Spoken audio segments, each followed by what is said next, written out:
चलिए दोस्तों, मैं सभी युवा साथियों को प्रणाम करता हूं।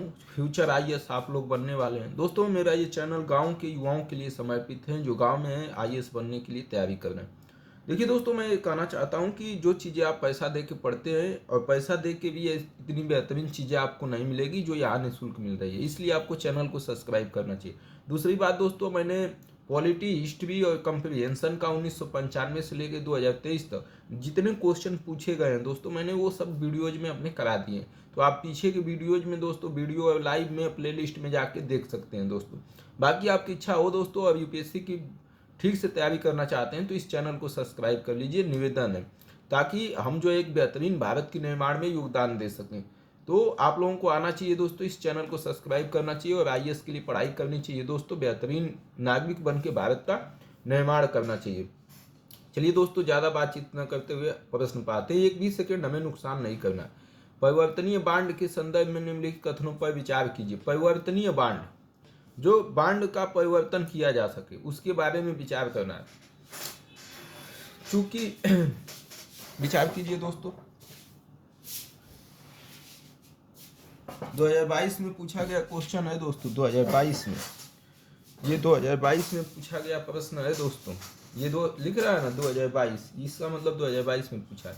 चूंकि बांड को इक्विटी के लिए बदलने का विकल्प है, परिवर्तनीय बांड अपेक्षाकृत कम ब्याज दर पर भुगतान करते हैं। परिवर्तनीय बांड में अपेक्षाकृत कम ब्याज दर मिलता है दोस्तों। दूसरा, इक्विटी के लिए बदलने का विकल्प बांड धारक को बढ़ती हुई उपभोक्ता कीमतों से संलग्नता, इंडेक्सेशन की मात्रा प्रदान करता है। बोलिए दोस्तों क्या होगा 138 का दोस्तों।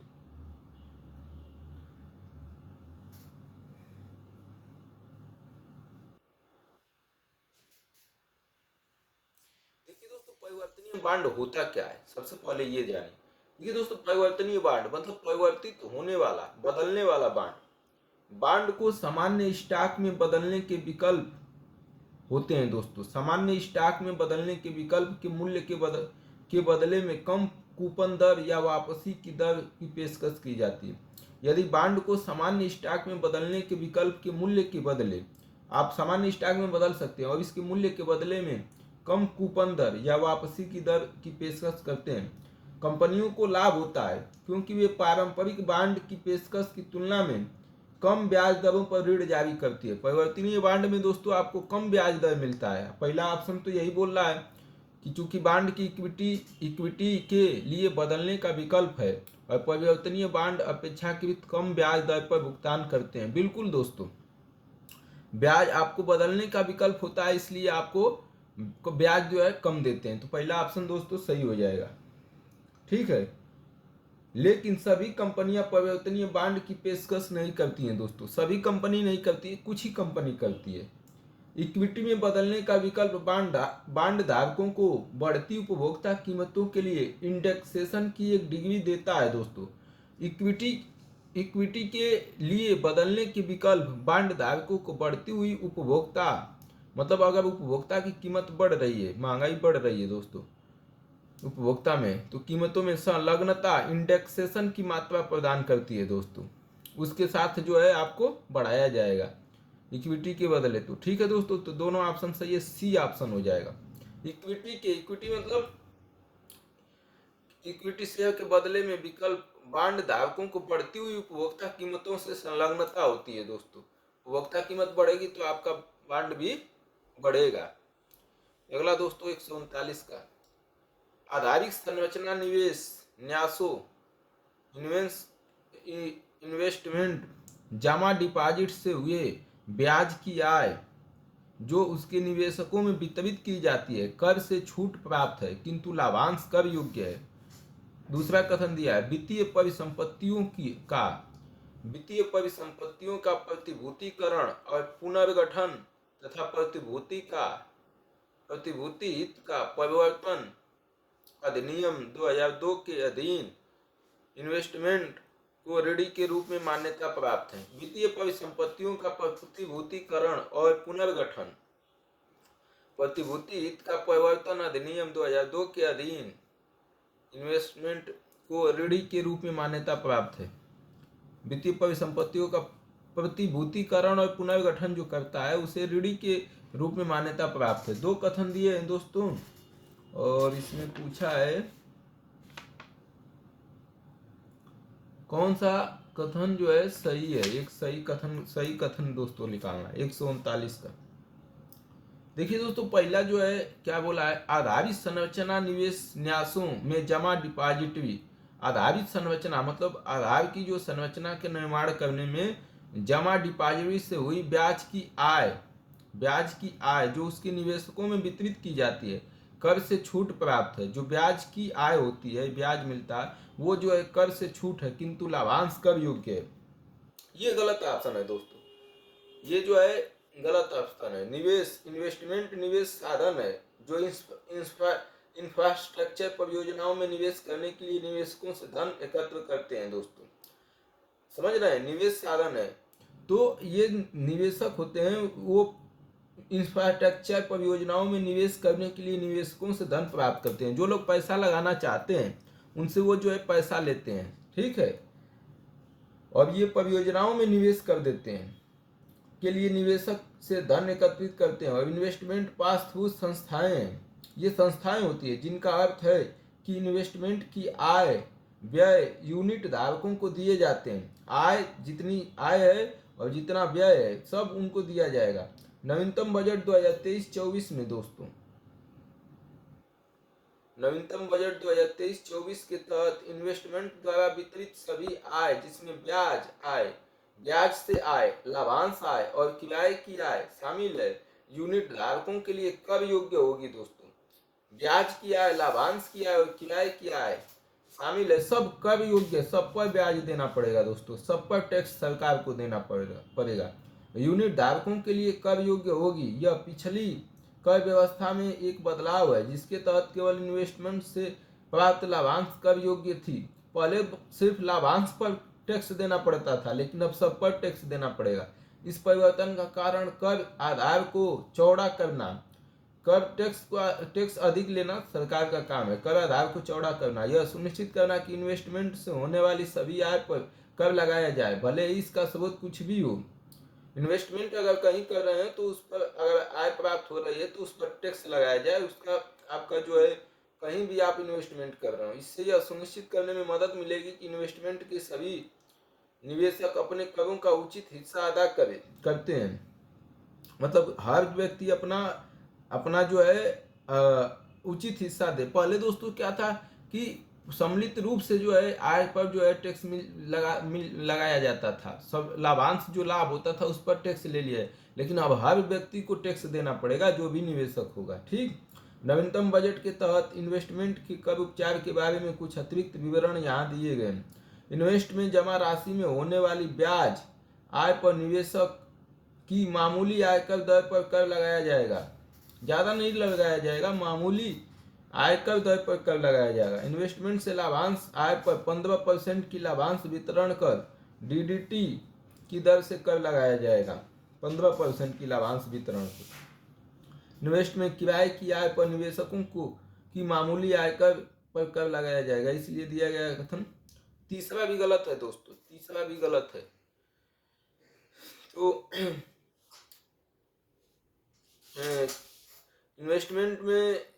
इन्वेस्टमेंट से किराए की आय पर निवेशकों को मामूली आयकर दर पर कर लगाया जाएगा, इसलिए इस पर भी ये कह रहा है कि इसमें बोला है निवेशकों में वितरित की जाए कर से छूट होगी, कर से छूट नहीं होगा। दूसरा ऑप्शन देखते हैं दोस्तों, प्रश्न 2, इन्वेस्टमेंट की वित्तीय संपत्तियों के प्रतिभूतिकरण और पुनर्निर्मित और सुरक्षा हित अधिनियम 2002 के तहत उधारकर्ताओं के रूप में वर्गीकृत किया गया है। इन्वेस्टमेंट को वित्तीय संपत्तियों के प्रतिभूतिकरण और पुनर्निर्मित और सुरक्षा हित अधिनियम 2002 के हित तहत उधारकर्ताओं के रूप में वर्गीकृत किया गया है। यह अधिनियम वित्तीय संपत्तियों के प्रतिभूतिकरण के लिए एक कानूनी ढांचा प्रदान करता है। ये क्या करता है, वित्तीय संपत्तियों के प्रतिभूतिकरण के लिए कानूनी ढांचा प्रदान करता है और सुरक्षा हित के परिवर्तन को सक्षम बनाता है, सुरक्षा हित के परिवर्तन को सक्षम बनाता है। तो पहला ऑप्शन गलत हो गया दोस्तों, दूसरा ऑप्शन सही हो गया, केवल बी ऑप्शन सही हो गया। केवल बी ऑप्शन जो है दोस्तों सही हो जाएगा, केवल बी ऑप्शन। नहीं, इसमें सही हो जाएगा दोस्तों डी ऑप्शन। कथन एक गलत है किंतु कथन सेकंड सही है, तो डी ऑप्शन सही हो जाएगा दोस्तों। 140 का देखिए, निम्नलिखित कथनों पर विचार कीजिए। कोविड आया था दोस्तों। कोविड विश्व महामारी के बाद के हाल के विगत काल में पूरे विश्व में अनेक केंद्रीय बैंकों ने ब्याज दरें बढ़ा दी हैं। केंद्रीय बैंक द्वारा ब्याज की दर को क्या कर दिए हैं, बढ़ा दिए हैं। आमतौर पर केंद्रीय बैंक मानते हैं कि उनके पास बढ़ती हुई उपभोक्ता कीमतों का मौद्रिक नीति के उपायों से प्रतिकार करने का सामर्थ्य है।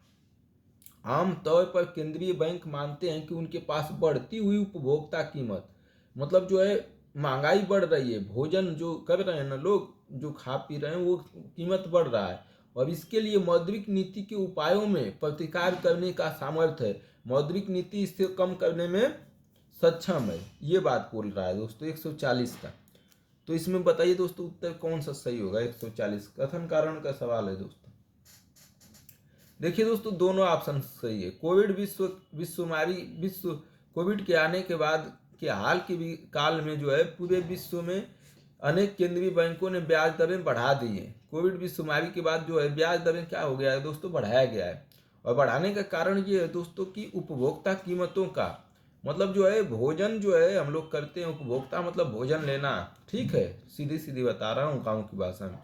तो मौद्रिक नीति, अगर महंगाई बढ़ रही है, भोजन जो है वो बढ़ रहा है, तो उसको कम करने के लिए ब्याज दर बढ़ाएंगे। ब्याज दर बढ़ाने से होगा कि लोग बैंक जो है कम कर्ज लेंगे, बैंक कम कर्ज लेंगे तो लोगों को कम कर्ज देंगे। ब्याज दर बढ़ेगा तो लोग भी अधिक ब्याज देने की स्थिति में नहीं होंगे और कम कर्ज लेंगे तो मार्केट में कम पैसा जाएगा, मार्केट में कम पैसा जाएगा तो मार्केट में कम महंगाई होगी। समझ रहे हैं दोस्तों। तो इसलिए दोनों कथन क्या है दोस्तों, सही है। और दोनों कथन सही है और कथन सेकंड जो है कथन फर्स्ट की व्याख्या भी करता है दोस्तों। कोई दिक्कत। देखिए दोस्तों, महामारी के बाद हाल के दिनों में दुनिया भर में कई केंद्रीय बैंकों ने वास्तव में ब्याज दरों में बढ़ोतरी की है।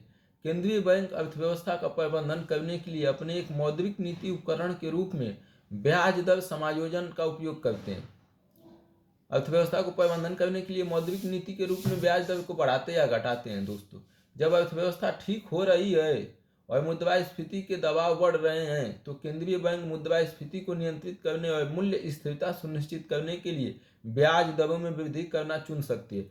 मतलब अर्थव्यवस्था ठीक हो रही है और महंगाई बढ़ रही है तो उसको महंगाई को स्थिर करने के लिए वो ब्याज दर बढ़ा सकते हैं। ब्याज दरों को बढ़ाकर केंद्रीय बैंकों का उद्देश्य उधार और खर्च को कम करना है। ब्याज दर बढ़ा के उधार और खर्च को भी कम करना है दोस्तों। दूसरा ऑप्शन देखते हैं दोस्तों। मौद्रिक नीति अर्थव्यवस्था में धन और ऋण की आपूर्ति को प्रभावित करने के लिए केंद्रीय बैंकों द्वारा की गई कार्रवाई को संदर्भित करती है।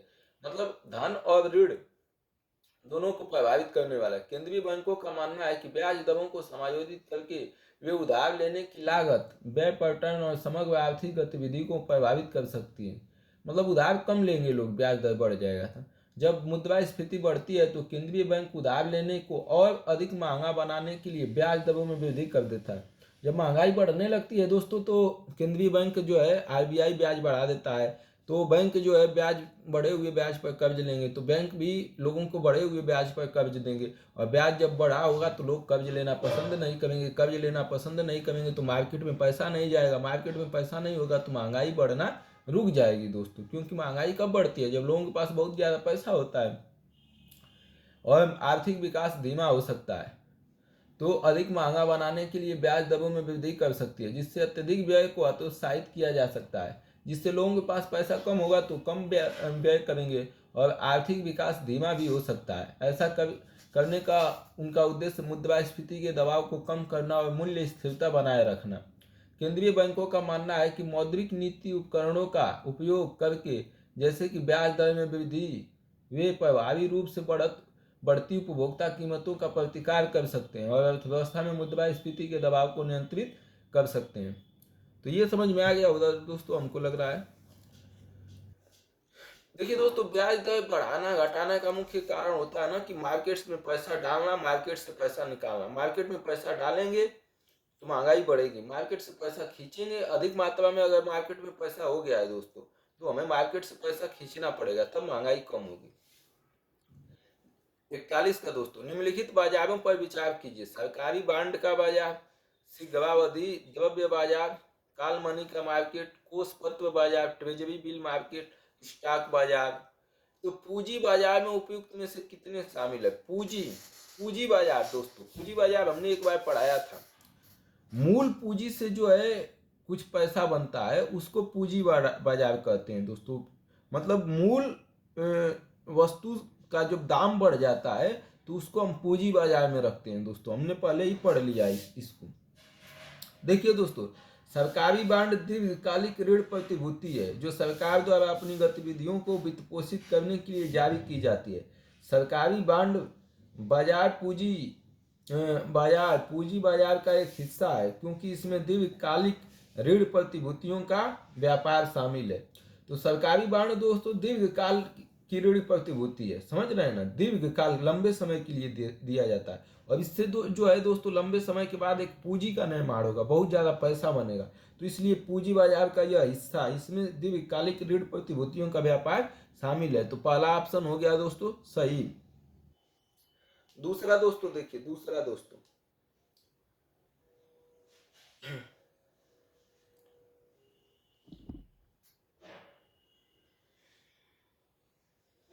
दूसरा गलत है दोस्तों। काल मुद्रा बाजार का एक अल्पकालिक बाजार है।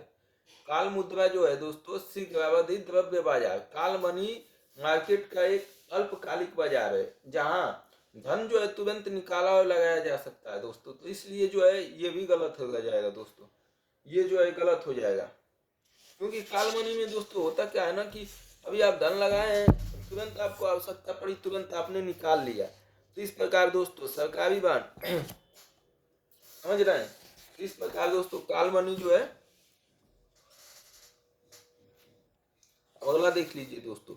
दूसरा, काल मनी मुद्रा बाजार एक अल्पकालिक बाजार है जहां धन उधार दिया जाता है और बहुत कम अवधि के लिए दिया जाता है। आमतौर पर रातों रात यह अल्पकालिक निधियों से संबंधित है और इसके लेन देन को पूंजी बाजार के हिस्से के रूप में वर्गीकृत नहीं किया जा सकता है दोस्तों। इसको हम पूंजी बाजार के हिस्से के रूप में जो है अधिकृत नहीं कर सकते हैं दोस्तों, ठीक है। तो काल मनी के बारे में आप लोगों ने समझ लिया दोस्तों। एक रात के लिए है। और पूंजी निर्माण दोस्तों तभी होगा ना जब पूंजी अधिक मात्रा में बने, लंबे समय के लिए कोई ऋण ले, कुछ करे। अब देखते हैं दोस्तों तीसरा, कोष पत्र बाजार, treasury bill market.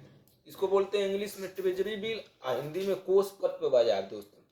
Treasury bill अल्पकालिक ऋण साधन है दोस्तों। ये जो है अभी मैंने बताया था दोस्तों, 194, ये करीब 14 दिन के लिए होता है, फिर 179 दिन के लिए होता है, हमने बताया था दोस्तों। ये लंबे समय के लिए ट्रेजरी बिल नहीं होता है दोस्तों, अल्पकालिक ऋण साधन है, थोड़े समय के लिए है, जो सरकारों द्वारा उनकी अल्पकालिक नकदी प्रवाह आवश्यकताओं को पूरा करने के लिए जारी किया जाता है। सरकार को अगर पैसे की आवश्यकता होती है तो आरबीआई से बोलते हैं कि भैया ट्रेजरी बिल जारी करो, पैसा कुछ लाओ।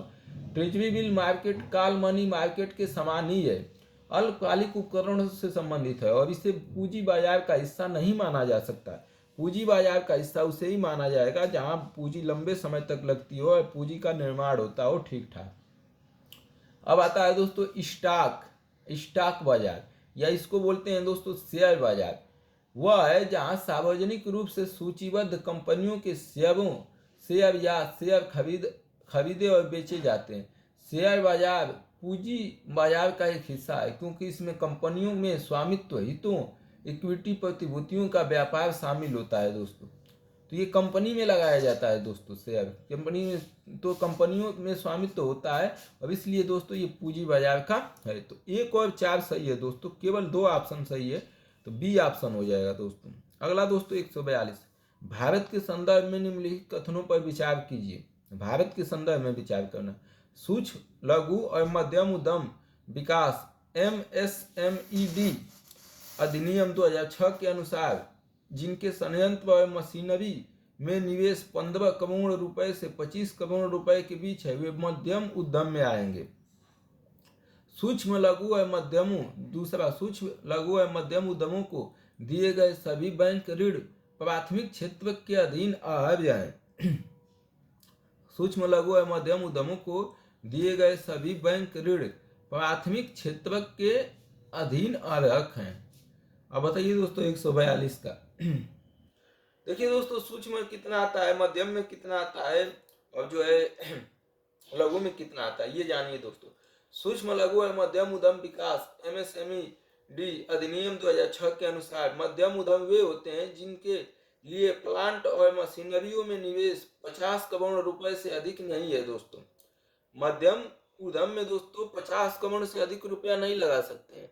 अब ये क्या बोला है पहला दोस्तों, क्या बोला है, सूक्ष्म लघु और मध्यम उद्यम विकास एमएसएमईडी अधिनियम 2006 के अनुसार जिनके संयंत्र और मशीनरी में निवेश 15 करोड़ रुपए से 25 करोड़ रुपए के बीच हो तो वो मध्यम उद्यम में आएंगे। देखिए दोस्तों 50 करोड़ रुपए से अधिक नहीं होना चाहिए और टर्न ओवर 250 करोड़ रुपए से अधिक नहीं होना चाहिए दोस्तों। टर्न ओवर जो है 250 करोड़ रुपए से अधिक नहीं होना चाहिए। ये दोस्तों क्या बोल रहा है, सूक्ष्म लघु और मध्यम उद्यम विकास अधिनियम 2006 के अंतर्गत आते हैं, इसमें कोई दिक्कत नहीं है। और जिनके संयंत्र और मशीनरी में निवेश दोस्तों 50 करोड़ रुपए से अधिक नहीं होने चाहिए। दूसरा देखते हैं दोस्तों, एमएसएमई सूक्ष्म लघु और मध्यम उद्यमों को दिए गए सभी बैंक ऋण प्राथमिक क्षेत्र के अधीन आ जाएं।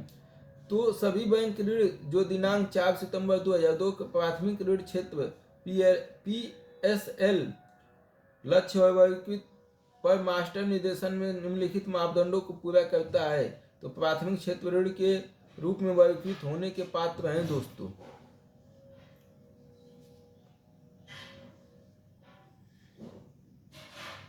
इसमें हो जाएगा दोस्तों, दोनों ऑप्शन गलत है, दोनों ऑप्शन गलत है दोस्तों।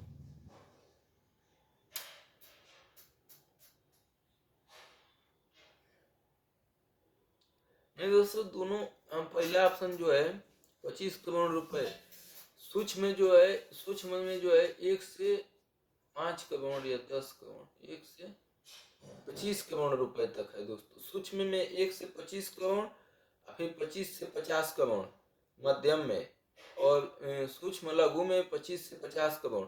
और मध्यम में जो दोस्तों, मध्यम में जो है मध्यम में दोस्तों हो जाएगा, मध्यम उद्यम वे हैं जिनमें स्टॉक प्लांट और मशीनरी में निवेश 50 करोड़ रुपए से अधिक नहीं है।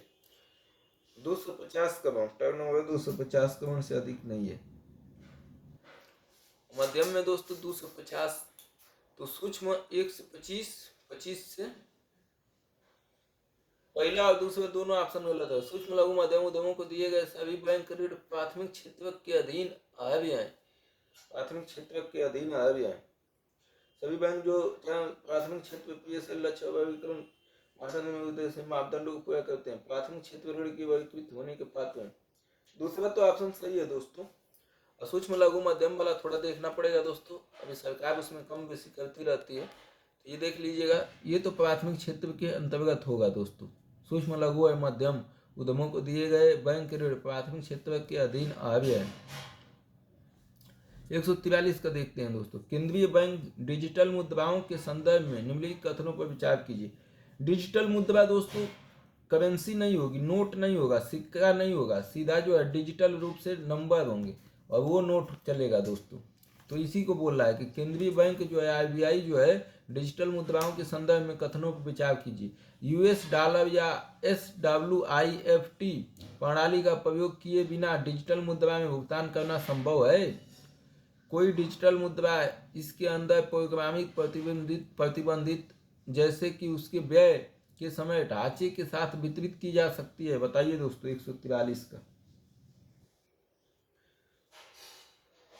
देखिए दोस्तों दोनों ऑप्शन सही है। US डॉलर या SWIFT प्रणाली का प्रयोग किए बिना डिजिटल मुद्रा में भुगतान करना संभव है, सही है।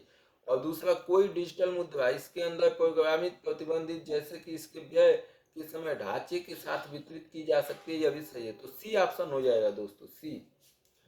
यूएस डॉलर या स्विफ्ट सिस्टम का प्रयोग किए बिना डिजिटल मुद्राओं में भुगतान करना संभव है। स्विफ्ट दोस्तों होता है ना, जिसके माध्यम से ही व्यापार करना पड़ता है। तो ये जो है केंद्रीय बैंक डिजिटल मुद्रा इसके बिना ही जो है हो सकता है।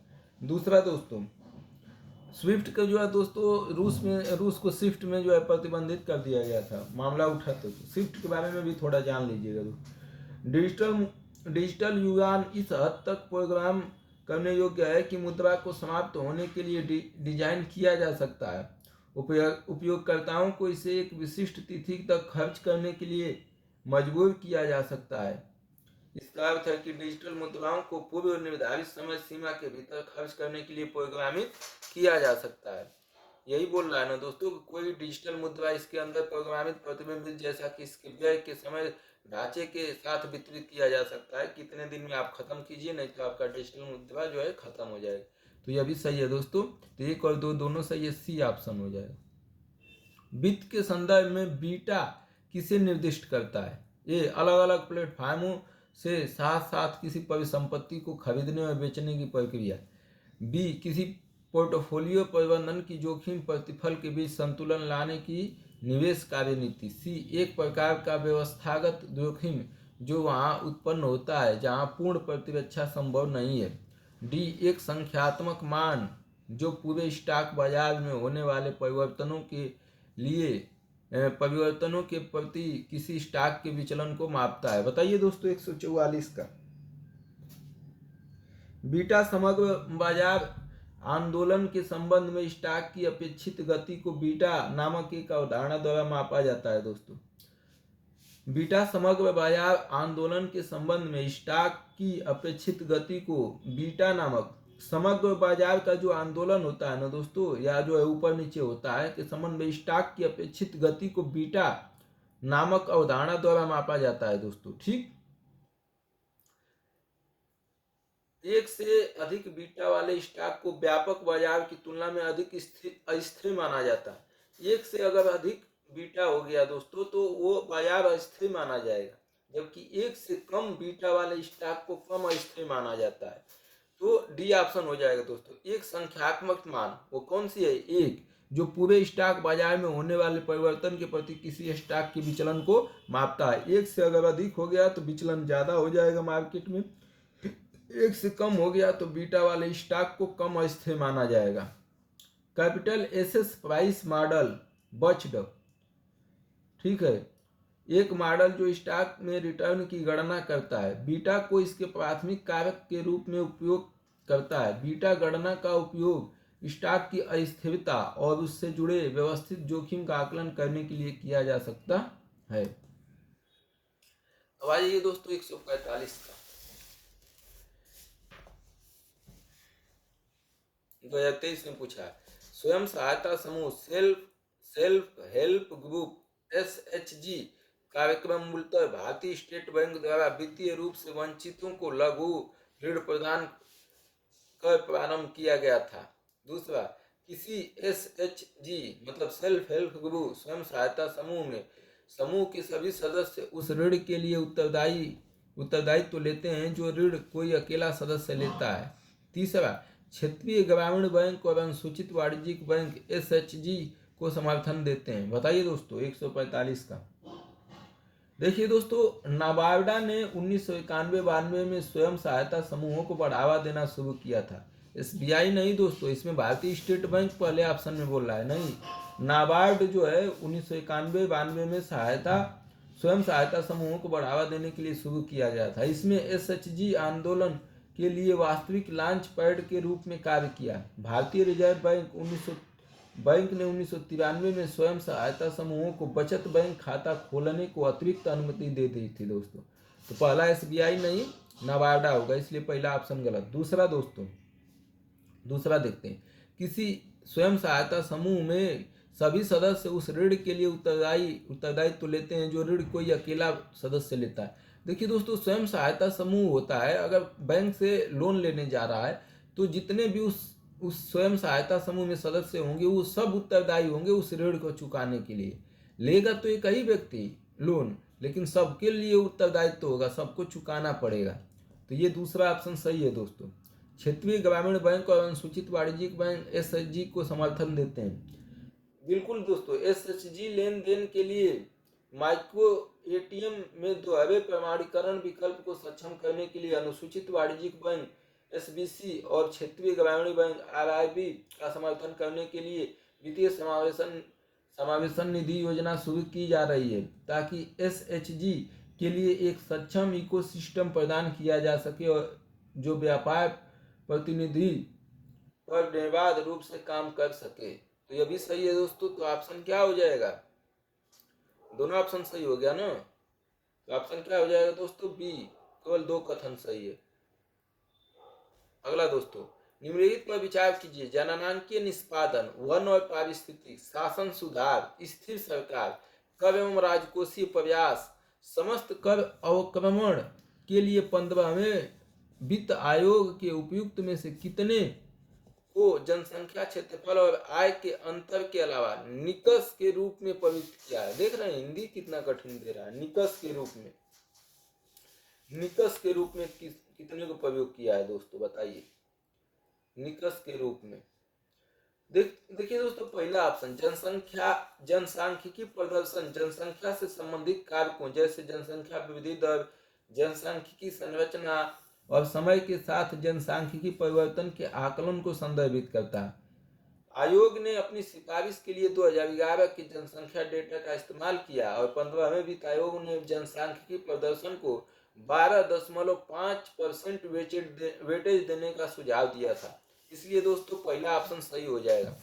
समस्त कर अवक्रमण के लिए 15 वित्त आयोग के उपयुक्त में से कितने को जनसंख्या, क्षेत्रफल और आय के अंतर, जनसंख्या, क्षेत्रफल और आय के अंतर के अलावा निकष के रूप में प्रयुक्त किया था? तो जननांकीय निष्पादन को किया था दोस्तों। दूसरा, वन और पारिस्थितिक, वनों के संरक्षण और जैव विविधता और पारिस्थितिक संतुलन सहित पर्यावरणीय कारकों के आकलन को संदर्भित करते हैं। यह मानदंड सभी राज्यों में कुल घने जंगल के सापेक्ष प्रत्येक राज्य के भीतर घने जंगल के अनुपात की गणना करने के लिए निर्धारित किया गया है। 15वें वित्त आयोग ने वन और पारिस्थितिक को 10% वेटेज देने का सुझाव दिया था। तो यह भी हो जाएगा दोस्तों। दूसरा, शासन सुधार, दोस्तों ये गलत है। शासन सुधार में सरकारी संचालन और सार्वजनिक सेवा वितरण की दक्षता, पारदर्शिता, प्रभावशीलता में सुधार लाने का उद्देश्य से विभिन्न उपाय शामिल है। इस मापदंड को 15वें वित्त आयोग ने क्षैतिज कर विचलन के मापदंड में से एक के रूप में नहीं माना था दोस्तों। तो ये नहीं होगा। चौथा, स्थिर सरकार का तात्पर्य सरकारी संस्थानों का राजनीतिक स्थिरता और निरंतरता से है। सरकार में स्थिरता एक वांछनीय कारक हो सकता है। 15वें वित्त आयोग द्वारा क्षैतिज कर विचलन के मापदंड के रूप में इसको भी नहीं माना गया था। कर एवं राजकोषीय प्रयास, कर और राजकोषीय प्रयास में कर संग्रह इसको मानेगा दोस्तों। कर संग्रह राजकोषीय प्रबंधन में राज्य के प्रयासों का मूल्यांकन शामिल है। यह मापदंड कर संग्रह में बेहतर दक्षता वाले राज्यों को प्रोत्साहित करने के लिए नियोजित किया गया था। 2016-17 से 2018-19 तक 3 साल की अवधि में 16 से 19 औसत प्रति व्यक्ति स्वयं के कर राजस्व और औसत प्रति व्यक्ति राज्य जीडीपी के अनुपात को निर्धारित होता है। 15वें वित्त आयोग ने कर और राजकोषीय प्रयासों के लिए 2.5% का वेटेज दिया था। तो इसको माना था दोस्तों। तो हो जाएगा क्या? शासन सुधार और स्थिर सरकार को छोड़ के 1, 2 और 5 3 कथन सही है। बी ऑप्शन हो जाएगा दोस्तों। अगला, भारतीय रिजर्व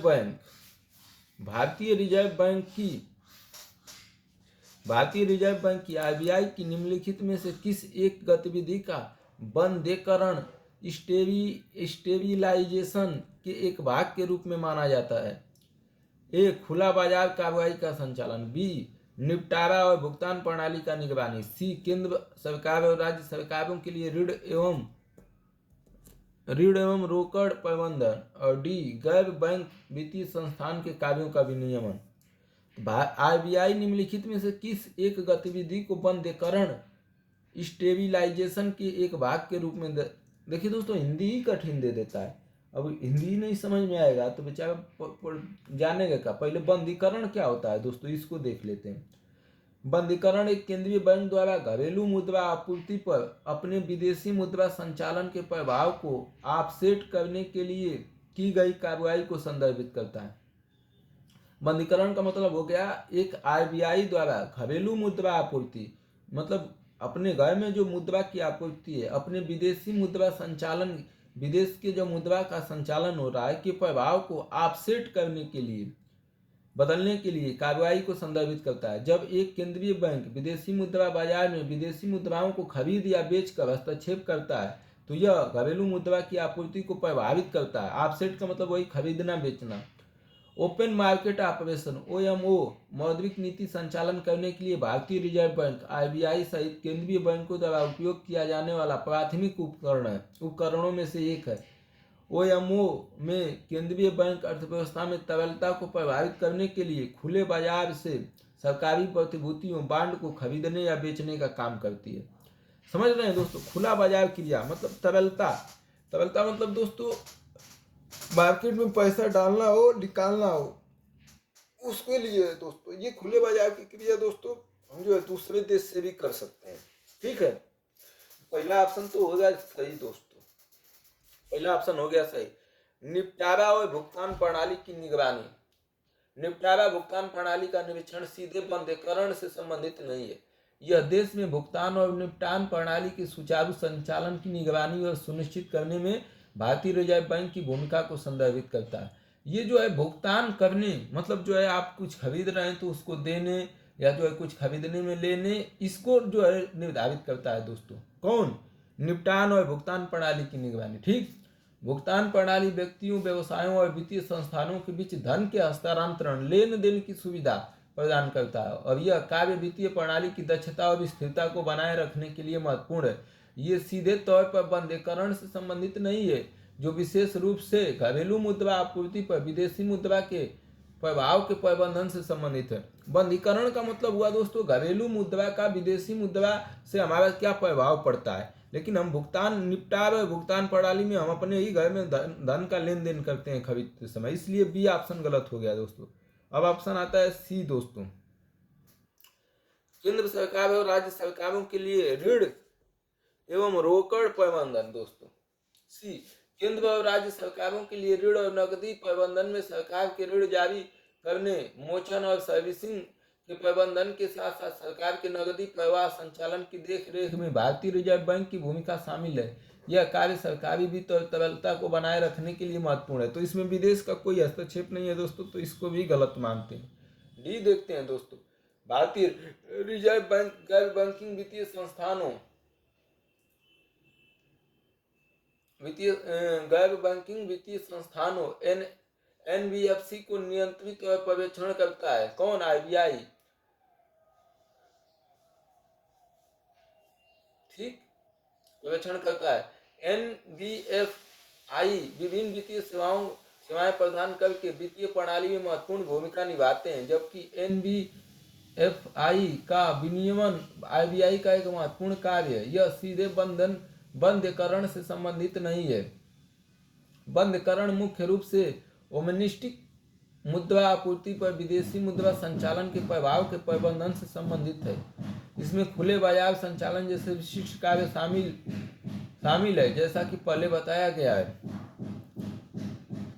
तो क्या होता है दोस्तों, एनबीएफसी जो है भारतीय रिजर्व बैंक गैर बैंकिंग वित्तीय संस्थाओं एनबीएफआई जैसे गैर बैंकिंग वित्तीय कंपनियों को नियंत्रित पर्यवेक्षण करता है। एनबीएफआई विभिन्न वित्तीय सेवाओं मतलब पैसे के लेन देन करने और वित्तीय प्रणाली में महत्वपूर्ण भूमिका निभाता है। इसमें एनबीएफ ये दोस्तों ये बनाया गया था ना, जो बैंक जो है कर्ज में उनसे निपटने के लिए महत्वपूर्ण भूमिका निभाता है। और एनबीएफआई का विनियमन आरबीआई का एक महत्वपूर्ण कार्य है। आरबीआई इसका भी यह सीधे बंधीकरण से संबंधित नहीं है। बंधीकरण मुख्य रूप से डोमेस्टिक मुद्रा आपूर्ति। देखिए दोस्तों, बंधीकरण का मतलब वो विदेश से संबंधित होना चाहिए मुद्रा के लेन देन। तो ये भी ऑप्शन गलत है, तो हो जाएगा दोस्तों खुले बाजार की क्रिया, ये ऑप्शन सही है। अब देखिए दोस्तों, पतन जिस रूप में सुविख्यात है दोस्तों, कौन सा पतन जो है किस लिए विख्यात है? कामराजर पोर्ट भारत में एक कंपनी के रूप में पंजीकृत सबसे पहला प्रमुख पतन है। मुद्रा पोर्ट भारत में निजी स्वामित्व वाला सबसे बड़ा पतन है। विशाखापत्तनम भारत में सबसे बड़ा आधन पतन कंटेनर पोर्ट है। बताइए दोस्तों कितने ऑप्शन सही है, 1 2 3 4 बताइए। 148 का दोस्तों। देखिए दोस्तों, चेन्नई बंदरगाह चेन्नई से लगभग 24 किलोमीटर उत्तर में कोरोमंडल तट पर स्थित कामराजार बंदरगाह है। यह भारत का 12वां प्रमुख बंदरगाह है। कामराजार बंदरगाह एकमात्र निगमीकृत प्रमुख बंदरगाह है और एक कंपनी के रूप में पंजीकृत है। तो भारत में एक कंपनी के रूप में पंजीकृत सबसे पहला प्रमुख पतन कौन है दोस्तों? कामराजार पोर्ट। दोस्तों इतना तो बहुत कम अच्छे लोग याद नहीं किए होंगे, भूगोल की भी जानकार, तो इसलिए ऐसे प्रश्नों को छोड़ देने में भी भलाई है, नहीं आ रहा है तो ज़्यादा जो है माथापच्ची नहीं करना है। मुद्रा पोर्ट के दोस्तों, मुद्रा बंदरगाह भारत का सबसे बड़ा निजी बंदरगाह है। मुद्रा का बंदरगाह गुजरात राज्य में कच्छ जिले के मुद्रा के पास कच्छ की खाड़ी के उत्तरी किनारे पर स्थित है। मुद्रा कंटेनर और बल्क कार्गो का प्रमुख केंद्र है। यह अडानी पोर्ट्स और एसईजेड लिमिटेड APSEZ द्वारा चलाया जाता है और 2001 में परिचालन शुरू हुआ था दोस्तों इसका। तो मुद्रा पोर्ट भारत में निजी स्वामित्व वाला सबसे बड़ा पतन है, तो यह भी सही है दोस्तों। दूसरा भी। तीसरा दोस्तों देखते हैं, तीसरा जवाहरलाल नेहरू पोर्ट ट्रस्ट ना वा सेवा JNPT भारत का सबसे बड़ा कंटेनर बंदरगाह है और पश्चिमी तट पर सबसे आवश्यक उपमहाद्वीपों में से एक है दोस्तों। ये कौन है? जवाहरलाल नेहरू। ये क्या बोल रहा है दोस्तों? विशाखापट्टनम भारत में सबसे बड़ा आधार पतन कंटेनर पोर्ट है। नहीं दोस्तों, कौन है ये? जवाहरलाल नेहरू पोर्ट ट्रस्ट ना वा सेवा भारत का सबसे बड़ा कंटेनर पोर्ट है। तो विशाखापट्टनम नहीं है दोस्तों, ना वा सेवा है दोस्तों, भारत का सबसे बड़ा कंटेनर बंदरगाह है और पश्चिमी तट पर सबसे आवश्यक महाद्वीपों में से एक है। तो ये तीसरा गलत हो गया। तो 1 और 2 सही, मतलब केवल 2 युग्म सही हो गए दोस्तों। अगला, निम्नलिखित आधारित संरचना क्षेत्रक पर विचार कीजिए। किफायती आवास, सर्वसाधारण द्रुत परिवहन, मास रैपिड ट्रांसपोर्ट, स्वास्थ्य देखभाल, पुनर्नवीनीकरण ऊर्जा। उपयुक्त में से कितने पर UNOPS आधारित संरचना और नवाचार में धारणीय निवेश पहल sustainable investment in infrastructure and innovation S3I अपने निवेशकों के लिए ध्यान केंद्रित करता है? किसमें दोस्तों कहता है? सस्टेनेबल इन्वेस्टमेंट इन इंफ्रास्ट्रक्चर निवेश किसमें करने को कहता है दोस्तों? किफायती आवास में, सर्वसाधारण द्रुत परिवहन, मास रैपिड ट्रांसपोर्ट में, स्वास्थ्य देखभाल में, पुनर्नवीकरण ऊर्जा में। बताइए दोस्तों। देखिए दोस्तों, UN जो है, UNOPS जो 3I का पहल किफायती आवास को प्राथमिकता देता है। किफायती आवास के क्षेत्र में उद्देश्य आबादी के मध्य आय और निम्न मध्यम आय समूह को लक्षित करने वाले किफायती आवास पहलों के लिए महत्वपूर्ण सहायता प्रदान करता है। भाई आवास अगर लोगों के पास अच्छा रहेगा, गरीब लोगों के पास, तो वो sustainable investment infrastructure and innovation में अच्छा काम करेगा दोस्तों। तो पहला ऑप्शन जो है सही हो गया दोस्तों। दूसरा, मास रैपिड ट्रांसपोर्ट UNOPSI पहल में शामिल नहीं है दोस्तों। ये जो है, इसमें जो है सस्टेनेबल इन्वेस्टमेंट की कोई बात नहीं करता है दोस्तों। सस्टेनेबल मतलब जो है पृथ्वी को बचाते हुए काम करना। तो द्रुत परिवहन जो है इसको नहीं ले रहा है दोस्तों। तीसरा जो है स्वास्थ्य को तो लेगा ही दोस्तों। UNOPS पहल स्वास्थ्य सेवा को प्राथमिकता देती है। स्वास्थ्य सेवा से संबंध में इसका उद्देश्य निर्दिष्ट देशों में स्वास्थ्य सेवा और संरचना परियोजनाओं के लिए सहायता प्रदान करके स्वास्थ्य सेवा की गुणवत्ता को बढ़ाना है। चौथा ऑप्शन दोस्तों, पुनर्नवीकरणीय ऊर्जा, यह भी होगा दोस्तों। सस्टेनेबल के लिए ये तो महत्वपूर्ण है, आंख मूंद के मार सकते हैं। इसका पहल अक्षय ऊर्जा को प्राथमिकता देना है। अक्षय मतलब जो है जिसमें कार्बन डाइऑक्साइड सब प्रदूषण न निकलता। नवीकरणीय ऊर्जा के दायरे में प्राथमिक जोर नवीकरणीय ऊर्जा स्रोत से संबंधित बुनियादी ढांचा परियोजनाओं में निवेश करने पर है, जिससे विशेष रूप से योग्य उभरते बाजार और विकासशील देशों में सौर और जल विद्युत, पवन, बायोमास और हाइड्रोजन शामिल है, लेकिन इन तक ही सीमित नहीं है। दोस्तों ये भी जो है हो जाएगा। तो किफ़ायती आवास हो गया, स्वास्थ्य देखभाल हो गया और पुनर्नवीकरणीय ऊर्जा हो गया दोस्तों। तो 1 हो गया, 2 हो गया, 4 हो गया। तो ये ऑप्शन जो है सही हो जाएगा। 3 विकल्प सही है दोस्तों, 3। अगला दोस्तों, जननी सुरक्षा योजना के संबंध में निम्नलिखित पर विचार कीजिए। यह राज्य के स्वास्थ्य विभाग को एक सुरक्षित मातृत्व की योजना है। इसका उद्देश्य गरीब गर्भवती महिलाओं में मातृ तथा नवजात शिशु मृत्यु दर में कमी लाना है। इसका लक्ष्य गरीब गर्भवती महिलाओं के लिए स्वास्थ्य केंद्र में प्रसव को बढ़ावा देना है। और चौथा दिया है, इसके उद्देश्य में 1 वर्ष में की आयु तक के बीमार बच्चों को लोक स्वास्थ्य सुविधा प्रदान करना है।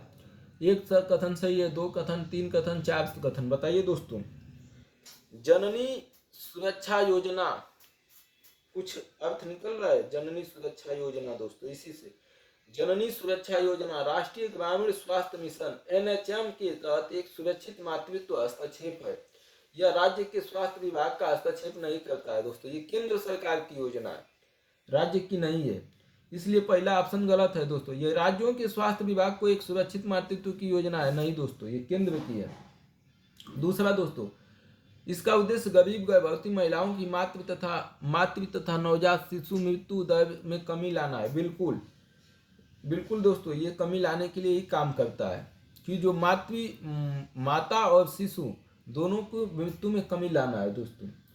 तो जननी सुरक्षा योजना का मुख्य उद्देश्य मातृ और नवजात मृत्यु दर को कम करना है। इसे गर्भवती महिलाओं के बीच संस्थागत प्रसव को बढ़ावा देकर मातृ एवं शिशु मृत्यु दर को कम करने के उद्देश्यों में लागू किया गया है।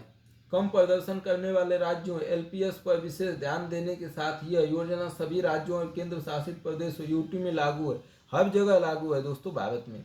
तीसरा दोस्तों, इसका लक्ष्य गरीब गर्भवती महिलाओं के लिए स्वास्थ्य केंद्रों में प्रसव को बढ़ावा देना है। बिल्कुल दोस्तों, मातृ और नवजात मृत्यु दर को कम करने के उद्देश्य से शुरू किया गया जननी सुरक्षा योजना विशेष रूप से कमजोर सामाजिक आर्थिक स्थिति वाली गर्भवती महिलाओं यानी अनुसूचित जाति, अनुसूचित जनजाति और BPL परिवारों की महिलाओं के बीच संस्थागत प्रसव को बढ़ावा देना है। तो तीसरा सही है दोस्तों। चौथा देख लीजिए दोस्तों, इसके उद्देश्यों में से 1 वर्ष की आयु तक के बीमार बच्चों को लोक स्वास्थ्य सुविधा प्रदान करना है।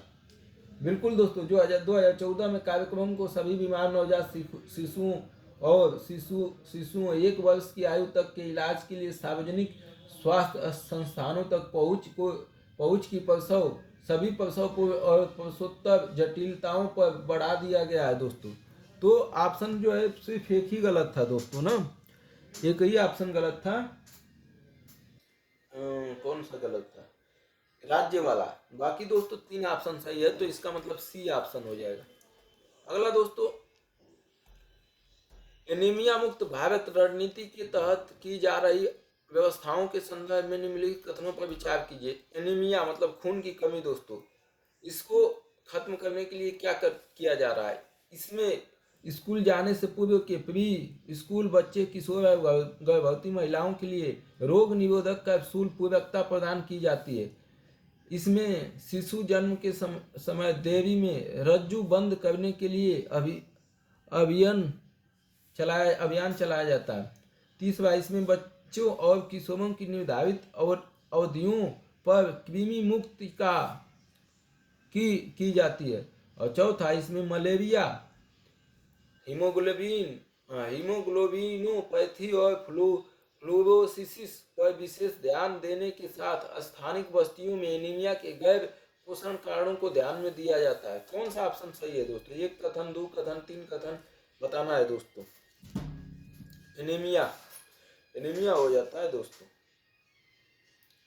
देखिए दोस्तों, पहला ऑप्शन, बच्चों और किशोरों, प्रजनन उम्र की महिलाओं और गर्भवती महिलाओं को दिया जाने वाला रोग निरोधी आयरन, फोलिक एसिड, अनुपूरण, प्रोफिलैक्टिक कैल्शियम नहीं है। एक महत्वपूर्ण निरंतर हस्तक्षेप है दोस्तों। तो इसमें स्कूल जाने के पूर्व प्री स्कूल बच्चे, किशोरी और गर्भवती महिलाओं के लिए रोग निरोधक कैप्सूल पूरकता प्रदान की जाती है। ये गलत है दोस्तों, ये जो है प्रदान नहीं की जाती है। दूसरा दोस्तों देखते हैं, इसमें शिशु जन्म के समय देवी में रज्जु बंद करने के लिए अभियान चलाया जाता है। बिल्कुल दोस्तों, सभी स्वास्थ्य सुविधाओं में नवजात शिशुओं के लिए कम से कम 3 मिनट या गर्भनाल स्पंदन बंद होने तक के लिए गर्भनाल के विलंबित फ्लेमिंग का प्रचार और निगरानी जन्म के 6 महीने बाद तक शिशु के लोहे के भंडार में सुधार के लिए की जाती है। साथ ही सभी जन्म सहेलियों को यह सुनिश्चित करने का प्रयास करना चाहिए कि जन्म के 1 घंटे के भीतर स्तनपान जल्द शुरू किया जा सके। दूसरा सही है। तीसरा, इसमें बच्चों और किशोरों को निर्धारित अवधियों में कृमि मुक्ति की जाती है। बिल्कुल दोस्तों, यह भी सही है। एनीमिया मुक्त भारत NDD रणनीति के हिस्से के रूप में प्रजनन आयु की महिलाओं और गर्भवती महिलाओं के लिए कृमि नियंत्रण को भी एकीकृत करता है। राष्ट्रीय कृमि मुक्ति दिवस NDD कार्यक्रम के तहत प्रत्येक वर्ष 1 से 19 वर्ष के आयु वर्ग के बच्चों के लिए द्विवार्षिक मास कृमिनाशक निर्धारित तिथियों 10 फरवरी से 10 अगस्त को किया जाता है। चौथा दोस्तों, इसमें मलेरिया, हीमोग्लोबिन और फ्लोरोसिस पर विशेष ध्यान देने के साथ स्थानिक बस्तियों में एनीमिया के गैर पोषण कारकों की ओर ध्यान दिलाया जाता है। बिल्कुल दोस्तों, एनीमिया मुक्त भारत रणनीति मलेरिया, हीमोग्लोबिन विनोपैथी और फ्लोरोसिस पर विशेष ध्यान देने के साथ एनीमिया के गैर पोषण संबंध कारणों के लिए जागरूकता बढ़ाने और स्क्रीनिंग और उपचार की एकीकृत करने का प्रयास किया जाता है दोस्तों। तो इसमें एक गलत है दोस्तों और सब सही है। 2, 3, 4 सही है, इसलिए केवल 3 कथन सही हो जाएगा दोस्तों। इसका लास्ट प्रश्न है दोस्तों, 2023 में पूछा गया लास्ट प्रश्न है इकोनॉमी का दोस्तों, योजना और आर्थिक विकास से। कथन, संयुक्त राष्ट्र संघ की विश्व जल रिपोर्ट 2022 के अनुसार भारत प्रतिवर्ष विश्व के भौम जल के 1/4 से अधिक जल का निष्कर्षण करता है। भूमि से 25% हम जल निकाल रहे हैं विश्व जल विकास रिपोर्ट के अनुसार। दूसरा कथन, भारत को अपने राज्य क्षेत्र में रहने वाले विश्व की लगभग 18% जनसंख्या के पेयजल और स्वच्छता आवश्यकताओं को पूरा करने के लिए प्रतिवर्ष विश्व के भौम जल के 1/4 से अधिक जल का निष्कर्षण करने की जरूरत है। मतलब जो है कह रहा है कि भारत को अपने राज्य क्षेत्र में रहने वाले विश्व की लगभग 18% जनसंख्या के पेयजल और स्वच्छता आवश्यकताओं को पूरा करने के लिए, हमारे यहाँ 18% जनसंख्या है विश्व की, उसको निकालने के लिए 1/4 जल का निष्कर्षण करना पड़ेगा। अब बताइए दोस्तों, कौन सा कथन सही है?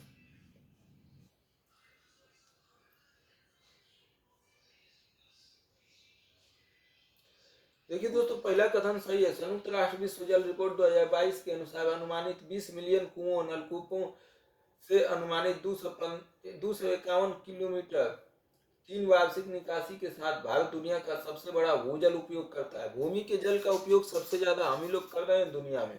यह अंतर्राष्ट्रीय स्तर पर निकाले गए कुएं भूजल का 1/4 से अधिक हिस्सा है। पहला सही है। दूसरा गलत है दोस्तों, भारत इस भूजल का लगभग 89% सिंचाई के लिए उपयोग करता है। भारत द्वारा निकाले गए कुएं भूजल का बड़ा हिस्सा सिंचाई उद्देश्यों के लिए उपयोग किया जाता है, न कि पीने। और तो 89% जो जल निकाला जाता है दोस्तों, खेती के लिए निकाला जाता है, खेती करने के लिए ही निकाला जाता है दोस्तों। अब दोस्तों, राष्ट्रीय अर्थव्यवस्था एवं कृषि से जो प्रश्न पूछे गए हैं उसको देख लेते हैं। राष्ट्रीय अर्थव्यवस्था एवं कृषि से जो प्रश्न पूछे गए हैं उसको हम लोग आज देखते हैं दोस्तों। ये कम से कम ये 34 प्रश्न है दोस्तों, 34। तो इसमें भी ठीक ठाक समय लग जाएगा, कोई घबराने की जरूरत नहीं है दोस्तों। हमारे पास काम तो है नहीं दूसरा, यही काम है, तो आराम से हम जो है काम को करते चलेंगे दोस्तों, आराम से जो है करते चलेंगे। हाँ तो दोस्तों, 1995 से शुरू करते हैं। ये राष्ट्रीय अर्थव्यवस्था एवं कृषि से प्रश्न है दोस्तों। 1995 से 2023 तक इसमें भी करेंगे। राज्य सरकारों को कृषि आयकर और समनुदेशित करता है। कृषि आयकर कौन लगाता है दोस्तों? वित्त आयोग, राष्ट्रीय विकास परिषद, अंतर्राज्यीय परिषद, भारत का संविधान। कृषि आयकर और समुदेशित कौन करता है दोस्तों? पहला बताइए।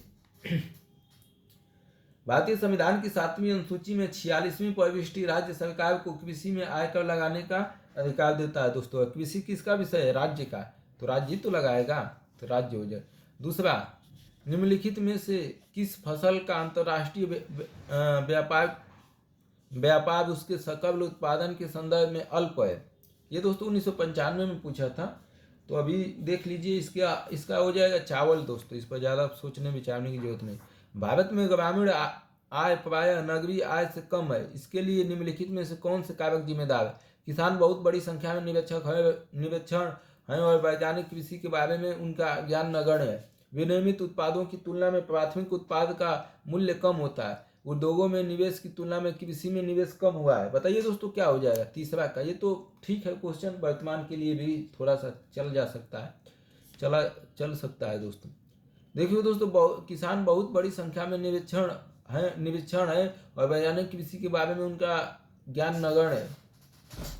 निम्नलिखित में से कौन सा भारत में ग्रामीण आय और नगरीय आय से कम है, इसके लिए जिम्मेदार? ऐसे तो दोस्तों तीनों होना चाहिए, लेकिन यूपीएससी ने माना है दोस्तों 2 और 3, लेकिन हो सकता है दोनों। देखिए दोस्तों, इसमें होना तो तीनों ही चाहिए था, लेकिन अब एक को छोड़ दिया है। विनिर्मित उत्पादों की तुलना में प्राथमिक उत्पादन का मूल्य कम होता है और उद्योगों में निवेश की तुलना में कृषि में निवेश कम होता है, यही माना है दोस्तों। लेकिन तीनों मान सकते हैं, अभी वर्तमान के लिए तीनों ही सही है। तो दोस्तों इसमें हो सकता है, बाकी डी ऑप्शन दिया है दोस्तों, तो 2 और 3 माना है यूपीएससी ने। अब दोस्तों, भारत में निर्यात की गई वस्तुएं गंतव्य के देश, भारत से निर्यात मतलब आयात मतलब जो है हम मंगाते हैं, निर्यात मतलब दूसरे देश में हम भेजते हैं। तो हम निर्यात किए हैं लौह अयस्क का, चमड़े का सामान, चाय और सूती कपड़े। कहाँ कहाँ भेजे हैं दोस्तों? देखिए दोस्तों, लौह अयस्क का निर्यात हमने जापान को किया है, चमड़े का सामान रूस को दिया है, चाय ब्रिटेन को, तथा सूती कपड़े यूएसए को दिया है दोस्तों। तो अभी इसका कोई रिलेवेंट नहीं है, अब आ गया था तो हमने बता दिया। भारत में क्षेत्रीय विषमताएं अत्यधिक हैं और हाल ही के वर्षों में बढ़ती जो है रही है, क्योंकि क्षेत्रीय विषमता मतलब एक क्षेत्र में अलग वर्षा पैटर्न, मौसम, दूसरे क्षेत्र में अलग, ऐसा क्यों है दोस्तों? और बढ़ रही है, इसका क्यों? केवल चुने गए स्थल में ही बार बार निरंतर निवेश किया जा रहा है। कुछ क्षेत्र कृषि भूमि संबंधी रूपांतरित की ओर बिल्कुल ही अभिमुख बने हुए हैं और इसके परिणाम स्वरूप सामाजिक आर्थिक अवसरों के अभाव का सामना करना पड़ रहा है। कुछ क्षेत्र कृषि जलवायुवीय रूप से विकास किए जाने के कम अनुकूल हैं। चौथा, कुछ क्षेत्र निरंतर राजनीतिक अस्थिरता का सामना कर रहे हैं। बताइए दोस्तों क्या हो जाएगा ऑप्शन चौथा का?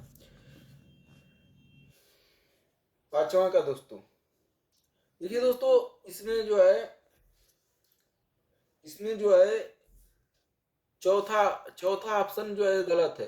कुछ क्षेत्र निरंतर राजनीतिक स्थिरता का सामना कर रहे हैं, इसको छोड़ के दोस्तों सब हो जाएगा। कुछ क्षेत्र कृषि जलवायु के रूप में विकास किए जाने के लिए कम अनुकूलन है। बिल्कुल दोस्तों, देखिए असमानता का बात कर रहा है, क्षेत्रीय असमानता का। इसका मतलब जो है जलवायु परिवर्तन से कृषि से तो मुद्दा उठेगा ही, तो इसलिए उठाए। कुछ क्षेत्र कृषि भूमि संबंधी रूपांतरण की ओर बिल्कुल ही अनभिमुख बने हुए हैं और इसके परिणाम स्वरूप सामाजिक और आर्थिक अवसरों के अभाव का सामना करना पड़ रहा है। यह भी सही है। केवल चुने गए स्थल में ही बार बार निरंतर निवेश किया जाना, यह भी जो है सही है। इसलिए दोस्तों ए ऑप्शन हो जाएगा। अगला दोस्तों देखते हैं। अगला, भारतीय किसान टर्मिनेटर बीज प्रौद्योगिकी के प्रवेश से असंतुष्ट हैं, क्योंकि इस प्रौद्योगिकी से उत्पादित बीजों से संभावना होती है। टर्मिनेटर बीज जो है बदलाव करके आए हैं, टर्म करके आ रहे हैं। ठीक है दोस्तों, भारत में विदेशी कंपनियों के कपास तथा अन्य कृषि फसलों के बीज भेजे हैं, जिनमें समापन जीन होते हैं दोस्तों। परिवर्तन करके आता है। इन बीजों में एक आनुवंशिक क्रम होता है जो अपने निश्चित समय पर प्रारंभ होकर बीज की प्रजनन क्षमता को ही समाप्त कर देता है। किसान इस बीज का भविष्य में उपयोग नहीं कर पाते हैं और इसे उचित कीमत देकर कंपनियों से फिर से बीज खरीदने पड़ते हैं। भारत में सभी किसान अपनी पुरानी फसलों से नए बीज बनाते थे दोस्तों।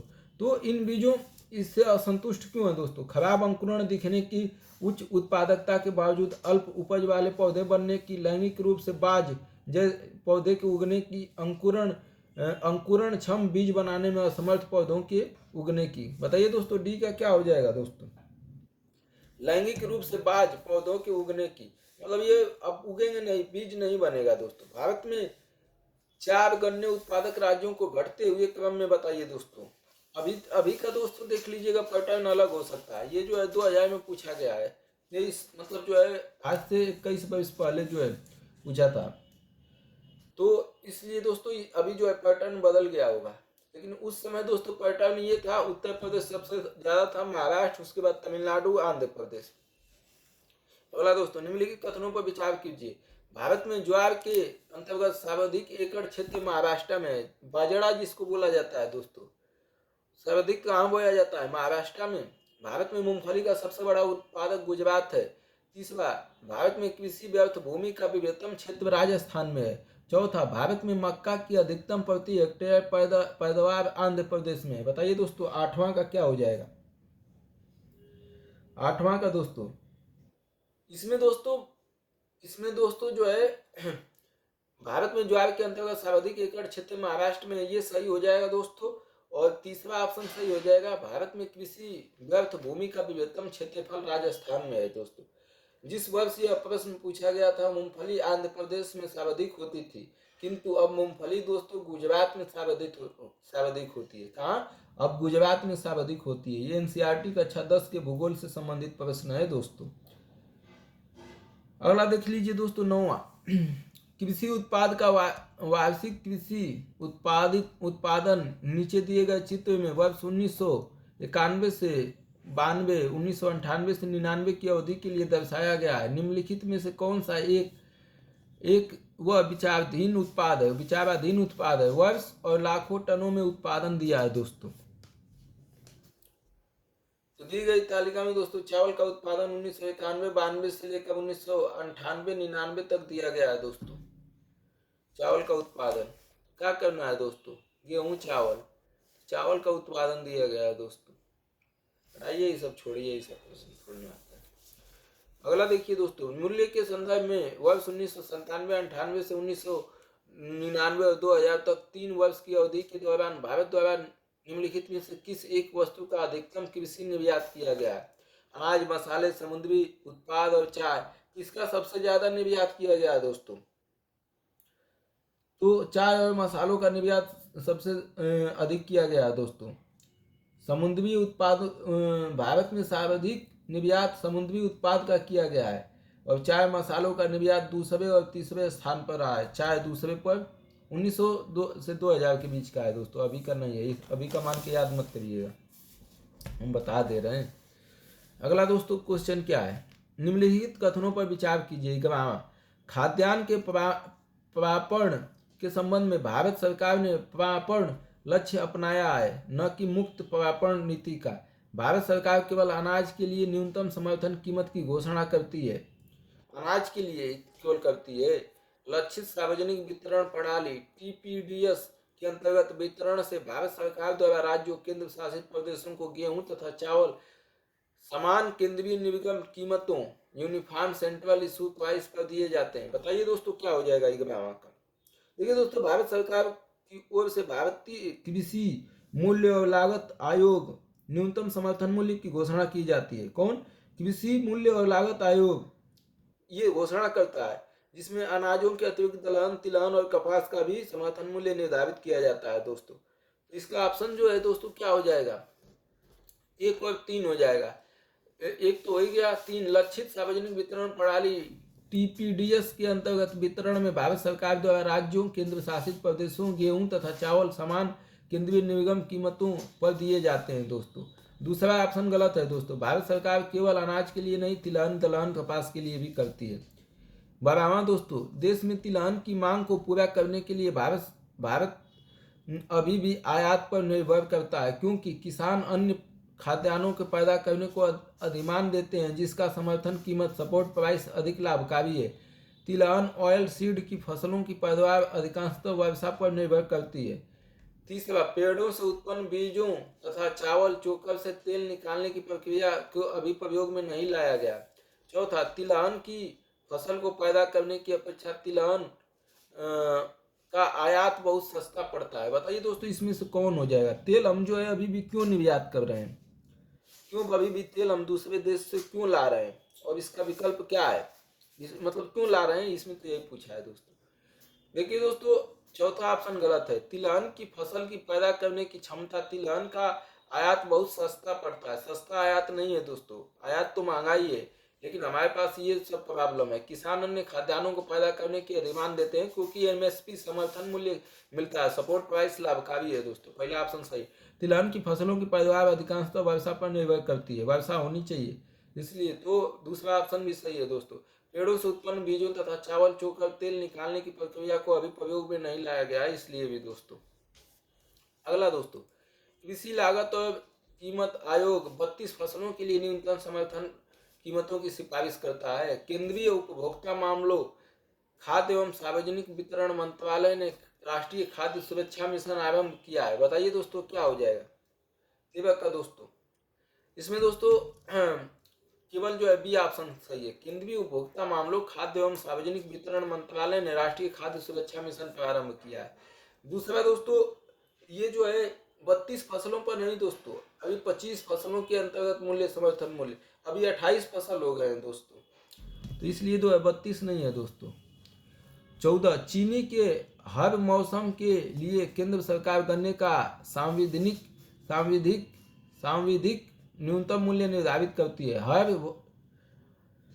हर मौसम के लिए निर्धारित करती है, मौसम के लिए निर्धारित करती है। दूसरा, आवश्यक वस्तु अधिनियम के अंतर्गत चीनी और गन्ना आवश्यक वस्तुएं हैं। बताइए दोस्तों 14 का, ये तो दोस्तों अपने अपने अनुसार। दूसरा दोस्तों देखिए, वस्तु आवश्यक वस्तु अधिनियम में सरकार जब चाहे जिस वस्तु को रखती है हटाती है, तो इसका तो ये मतलब हो गया। तो आप पहला दोस्तों बता दीजिए, पहला क्या लग रहा है आपको? 13वां का कृषि लागत और कीमत आयोग 14वां का बताइए दोस्तों। 14वां का, केंद्र सरकार हर मौसम के लिए गन्ने का सांविधिक न्यूनतम मूल्य निर्धारित करती है। आवश्यक वस्तु अधिनियम के अंतर्गत चीनी और गन्ना आवश्यक है। तो दोस्तों इसमें जो है हर मौसम के लिए ही जो है ये गन्ने का सांविधिक न्यूनतम मूल्य निर्धारित करती है। इसमें दोस्तों रखती रहती है, तो अभी इसका सी हो जाएगा, लेकिन अभी वर्तमान के लिए देखिएगा, ये तो बहुत पहले का क्वेश्चन है 2010 का। सूक्ष्म सिंचाई की पद्धति के संदर्भ में निम्नलिखित कथनों में से विचार कीजिए। मतलब सिंचाई जो हम करते हैं वो सही ढंग से करें, थोड़ा थोड़ा। मतलब सूक्ष्म सिंचाई क्या है? मृदा में उर्वरक पोषक हानि कम हो जाती है। यह वर्षाधीन खेती की सिंचाई का एकमात्र साधन है। इससे कुछ कृषि क्षेत्रों में भौम जल स्तर को कम होने से रोका जा सकता है। सूक्ष्म सिंचाई क्या है दोस्तों? सूक्ष्म सिंचाई 15वां बताइए दोस्तों। सूक्ष्म सिंचाई पद्धति से धरती की सतह पर बहुत कम पानी छोड़ा जाता है, जिससे पानी की बहुत बचत होती है। इस तकनीकी द्वारा जल स्तर गिरने से रुक जाता है और उर्वरक की भारी बचत होती है दोस्तों। मतलब पानी का सही ढंग से उपयोग किया जाता है, ये नहीं कि जैसे न तैसे बहा रहे हैं। तो मृदा से उर्वरक पोषक हानि कम हो जाती है। बिल्कुल, यह वर्षाधीन खेती की सिंचाई का एकमात्र साधन है। एकमात्र साधन थोड़े ना होगा, और भी तो सिंचाई के साधन है। एकमात्र हमारे हिसाब से नहीं होगा दोस्तों, तो एकमात्र साधन गलत है। इससे कुछ कृषि क्षेत्रों में भौम जल स्तर को कम होने से रोका जा सकता है। बिल्कुल, तो 15 का हो जाएगा सी ऑप्शन, 1 और 3। अगला देखते हैं दोस्तों, भारत सरकार सी बर्कथून की खेती को प्रोत्साहित कर रही है।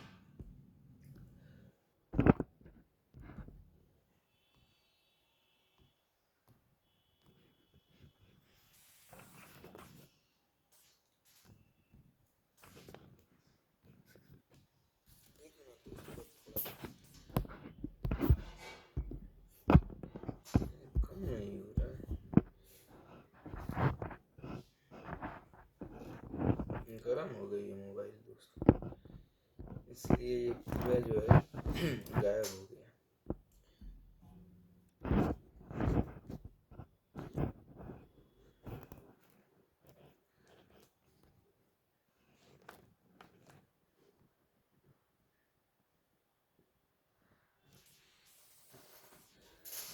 हाँ तो दोस्तों, सी बर्कथून की खेती को प्रोत्साहित कर रही है।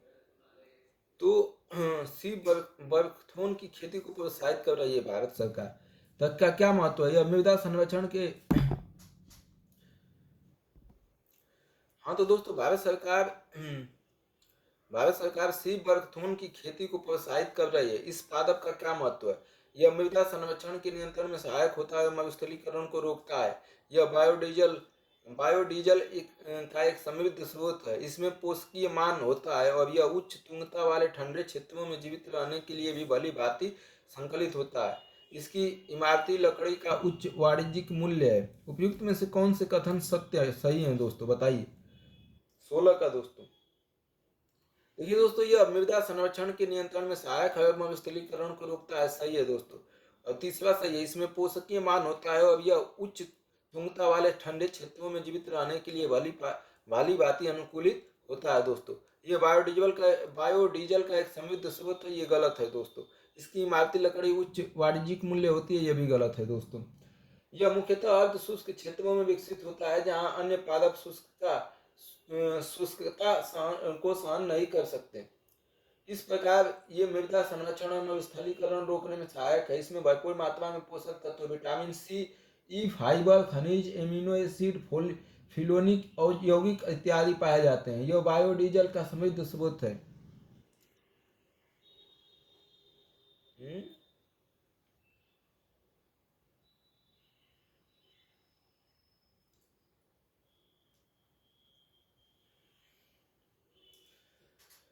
यह बायोडीजल का समृद्ध स्रोत है। अनुसंधान में ऐसी मान्यता स्थापित नहीं है दोस्तों कि ये बायोडीजल का समृद्ध, इसका विस्तार झाड़ी के रूप में होता है, अतः इसकी लकड़ी का प्रयोग नहीं किया जा सकता है।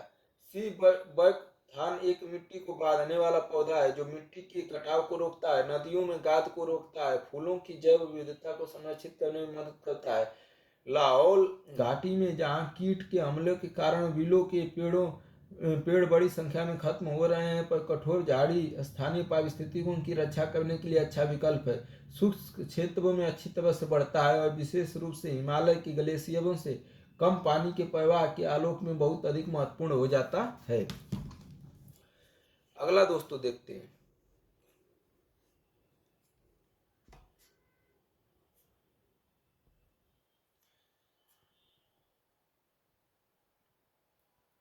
अगला दोस्तों, भारत की खाद्य और पोषण सुरक्षा के संदर्भ में विभिन्न फसलों के बीज प्रतिस्थापन दर को बढ़ाने में भविष्य के खाद्य उत्पादन लक्ष्यों को प्राप्त करने में मदद मिलती है, लेकिन इसके व्यापक कार्यान्वयन में क्या बाधाएं हैं?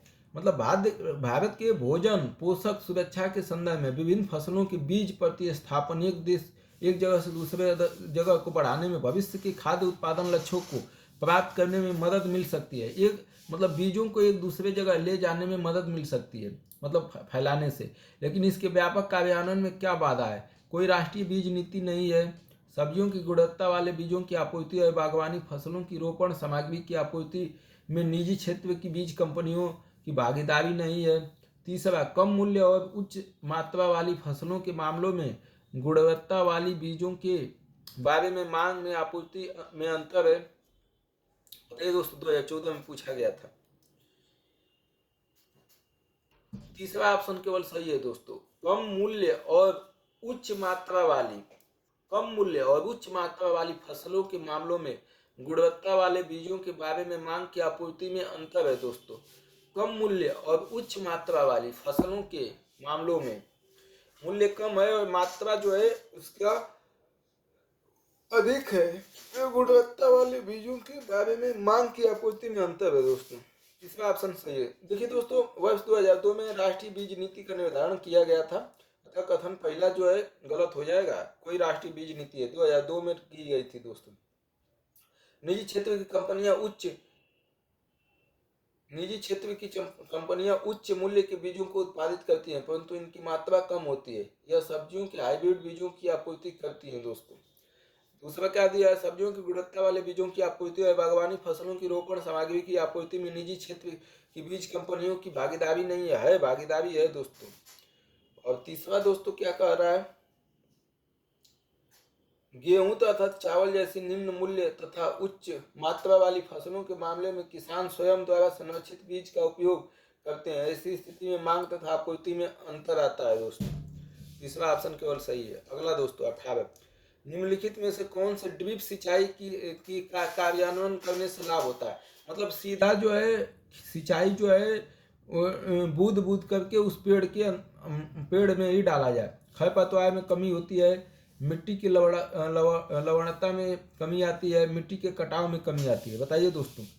एक तो जान ही रहे होंगे, खरपतवार दोस्तों अधिक मात्रा में पानी चारों तरफ जाता है तो खरपतवार चारों तरफ उग जाते हैं। अगर पेड़ में ही पानी जाएगा तो खरपतवार में तो कमी आएगी, मिट्टी के कटाव में भी कमी आएगी, क्योंकि पेड़ में ही डायरेक्ट पानी जा रहा है। अब मिट्टी की लवणता के बारे में क्या आपका ख्याल है दोस्तों? मिट्टी की लवणता में कमी आती है, बताइए दोस्तों। देखिए दोस्तों, इसमें खरपतवार मिट्टी की लवणता में कमी नहीं आती है दोस्तों। 18वां का दोस्तों ये गलत है। ड्रिप सिंचाई के क्या क्या लाभ है दोस्तों, थोड़ा देख लीजिए दोस्तों। ड्रिप सिंचाई के लाभ: उपलब्ध जल का अधिकतम उपयोग होता है, अधिक से अधिक उपयोग कर पाते हैं हम जल का। खरपतवारों के जल का अभाव होता है, जल कम, अधिकतम फसल उत्पादन होता है, उर्वरक के उपयोग में अधिक दक्षता आती है। खरपतवारों में न्यूनतम वृद्धि तथा सक्षम कीटों की आबादी में कमी आती है। मृदा अपरदन का अभाव होता है। ड्रिप सिंचाई में कम से कम भाग में नमी पहुंचाती है, अतः खरपतवार के बीज कम अंकुरित होते हैं। अन्य तकनीकी द्वारा ज्यादा सिंचाई होने से लवणता में वृद्धि होती है दोस्तों, मिट्टी की लवणता में भी कमी आती है। ड्रिप सिंचाई में कम से कम भाग में नमी पहुंचती है, अतः खरपतवार के बीज में कम अंकुरित होते हैं। अन्य तकनीकी के द्वारा ज्यादा सिंचाई होने से लवणता में वृद्धि होती है। इसमें दोनों तीनों ऑप्शन होना चाहिए था, लेकिन दोस्तों अब मिट्टी की लवणता में कमी आती है, बिल्कुल कमी तो आएगी, लेकिन ऑप्शन दिया नहीं है दोस्तों। तो ये होगा। 19वां का, भारत सरकार कृषि में नीम कोटेड यूरिया के प्रयोग क्यों बढ़ावा दे रही है? मिट्टी में नीम का तेल निस्तारण करने से मिट्टी की सूक्ष्म जीवों द्वारा नाइट्रोजन निर्धारण बढ़ जाता है। नीम कोटिक यूरिया मृदा में यूरिया विघटन की दर को धीमा कर देती है। नाइट्रस ऑक्साइड, जो कि एक ग्रीन हाउस गैस है, फसलों के द्वारा वायुमंडल में बिल्कुल नहीं छोड़ा जाता है। यह एक खरपतवार नाशक का मिश्रण है और विशेष फसलों के लिए उर्वरक है। बताइए दोस्तों, नीम केटेड यूरिया क्यों सरकार जो है चला रही है? अब तो मार्केट में आया है। निम्नलिखित यूरिया से नाइट्रोजन के निमोचन की गति धीमी हो जाती है दोस्तों, धीरे धीरे नाइट्रोजन जाता है, जिससे 10 से 15% उर्वरक कम खपत होती है। भारत में हुए अनुसंधान से यह साबित हुआ है कि नीम का तेल नाइट्रिफिकेशन की प्रक्रिया को अवरुद्ध कर देता है दोस्तों।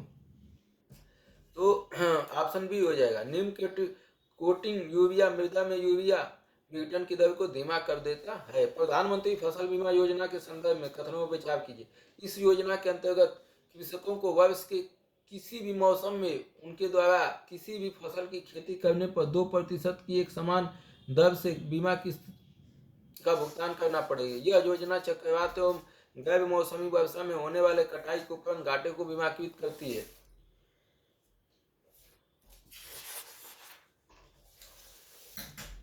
अगला देखिए दोस्तों, उपयुक्त में से कौन सा है?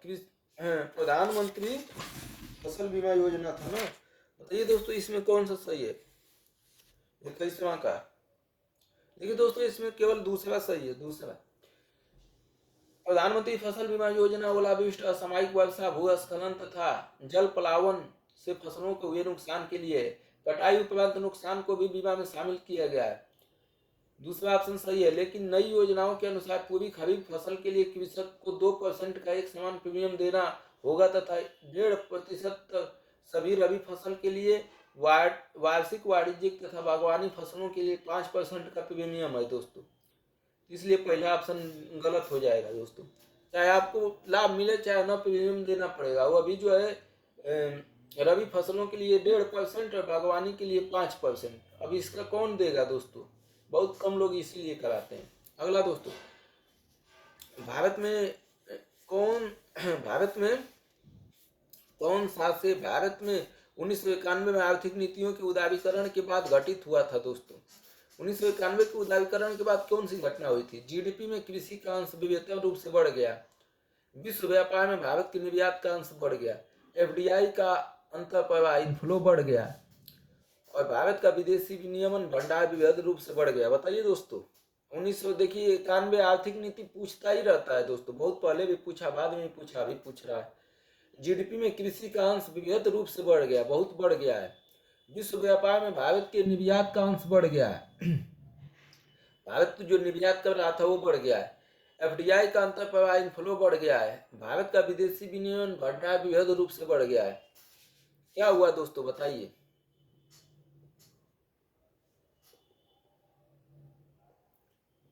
21 का दोस्तों, देखिए दोस्तों, पहला तो गलत है। जीडीपी में कृषि का अंक वृहद रूप से बढ़ा नहीं है, घटा है दोस्तों। ठीक है। तो आर्थिक सर्वेक्षण 2015-16 में प्रदत्त सांख्यिकी परिशिष्ट में जबकि यह संभव है कि कुछ और दोस्तों, विश्व व्यापार में भारत के निर्यात का अंश बढ़ गया, बिल्कुल बढ़ा। एफडीआई का अंतर प्रवाह इनफ्लो बढ़ा, बिल्कुल बढ़ा। भारत की विदेशी विनिमय भंडार वृहद रूप से बढ़ा, बिल्कुल बढ़ा दोस्तों। तो बी ऑप्शन हो जाएगा। लेकिन दोस्तों पहला ऑप्शन गलत है, पहला ऑप्शन जो है गलत है। अगला दोस्तों देखते हैं, मोटर वाहनों के टायरों और ट्यूबों के लिए भारतीय मानक ब्यूरो BIS का मानक चिन्ह अनिवार्य है। एक मार्क खाद्य एवं कृषि संगठन द्वारा जारी किया गया गुणवत्ता प्रमाणन चिन्ह है। बताइए दोस्तों, इसमें कुछ समझने की जरूरत नहीं है। भारतीय पेटेंट कार्यालय की पेटेंट डिजाइन और ट्रेड, बताइए दोस्तों कौन सा होगा ऑप्शन 22 का। देखिए दोस्तों, प्रथम मोटर वाहनों के टायरों तथा ट्यूबों के लिए भारतीय मानक ब्यूरो का मानक चिन्ह अनिवार्य है दोस्तों। पहला सही है दोस्तों, पहला ऑप्शन सही है। दूसरा, एक मार्ग का खाद्य एवं कृषि FAO द्वारा जारी एक गुणवत्ता प्रमाणन चिन्ह, ये गलत है दोस्तों। तीसरा देखते हैं, भारत में जैविक कृषि के संदर्भ में निम्नलिखित कथनों पर विचार कीजिए। जैविक खेती दोस्तों, जैविक उत्पादन के लिए राष्ट्रीय कार्यक्रम NPO केंद्रीय ग्रामीण विकास मंत्रालय के मार्गदर्शन एवं निर्देशन के अधीन कार्य करता है। NPA जैविक उत्पाद के लिए राष्ट्रीय कार्यक्रम NPOP के कार्यान्वयन के लिए कृषि प्रसंस्कृत खाद्य उत्पादन निर्यात विकास प्राधिकरण एपीडा सचिवालय के रूप में कार्य करता है। सिक्किम भारत का पहला पूरी तरह से जैविक राज्य बन गया है। बताइए दोस्तों 23 का। सिक्किम का तो पता ही होगा, बन ही गया है। जैविक उत्पादन के लिए राष्ट्रीय कार्यक्रम केंद्रीय वाणिज्यिक एवं व्यापार मंत्रालय के मार्गदर्शन में होता है दोस्तों। केंद्रीय वाणिज्यिक एवं व्यापार मंत्रालय, इसलिए पहला केंद्रीय ग्रामीण विकास मंत्रालय दे रहा है, पहला तो गलत हो जाएगा दोस्तों। ये किसके अंतर्गत होता है? केंद्रीय वाणिज्य एवं व्यापार मंत्रालय के मार्गदर्शन एवं निर्देशन के अधीन। दूसरा सही है दोस्तों, एनपीओपी जैविक उत्पाद के लिए राष्ट्रीय कार्यक्रम के क्रियान्वयन के लिए कृषि और प्रसंस्कृत खाद्य उत्पाद निर्यात विकास प्राधिकरण एपेडा सचिवालय के रूप में कार्य करता है। सिक्किम भारत का पहला जैविक राज्य। 2 और 3 सही है, बी ऑप्शन हो जाए। निम्नलिखित कथनों पर विचार कीजिए। भारतीय पेटेंट अधिनियम के अनुसार किसी बीज को बनाने की जैव प्रक्रिया को भारत में पेटेंट कराया जा सकता है। भारत में कोई बौद्धिक संपदा अपीलीय बोर्ड नहीं है। पादप किस्में भारत में पेटेंट कराए जाने के पात्र नहीं है। बताइए दोस्तों 24 का क्या हो जाएगा? केवल तीसरा ऑप्शन सही है दोस्तों, सही पूछा है। भारत के विदेशी ऋण के देखिए दोस्तों, भारतीय पेटेंट कार्यालय को पेटेंट डिजाइन और ट्रेडमार्क CGPDTA के नियंत्रण जनरल के कार्यालय द्वारा प्रशासित किया जाता है दोस्तों। तो भारतीय पेटेंट अधिनियम के अनुसार किसी बीज को बनाने जैव प्रक्रिया को भारत में पेटेंट कराया जा सकता है। तो ये हो गया, प्रशासित किया जाता है। इसका मुख्यालय कोलकाता में है और यह वाणिज्यिक और उद्योग मंत्रालय के आदेशानुसार काम करता है। पादप किस्में भारत में पेटेंट कराए जाने के पात्र नहीं है दोस्तों। तो पादप किस्में जो है भारत में पेटेंट नहीं कराई जा सकती हैं दोस्तों। तो तीसरा ऑप्शन जो है सही है और सही पूछा है। भारत में कोई बौद्धिक संपदा अपील बोर्ड नहीं है दोस्तों। भारतीय पेटेंट अधिनियम के अनुसार किसी बीज को बनाने की जैव प्रक्रिया को भारत में पेटेंट कराया जा सकता है,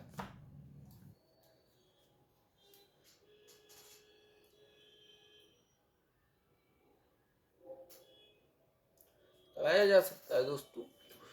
ये 3 होना चाहिए, लेकिन ये तीसरा ऑप्शन जो है सही नहीं है, दूसरा गलत है। भारतीय पेटेंट अधिनियम के अनुसार किसी बीज को बनाने की प्रक्रिया को भारत में पेटेंट कराया जा सकता है। बीज को बनाने, भारतीय पेटेंट कार्यालय को पेटेंट डिजाइन और ट्रेडमार्क के नियंत्रण जनरल के कार्यालय द्वारा प्रशासित किया जाता है और इसका मुख्यालय कराया जा सकता है दोस्तों। पहला भी सही होना चाहिए, तीसरा तो सही है ये है, दूसरा तो गलत है दोस्तों।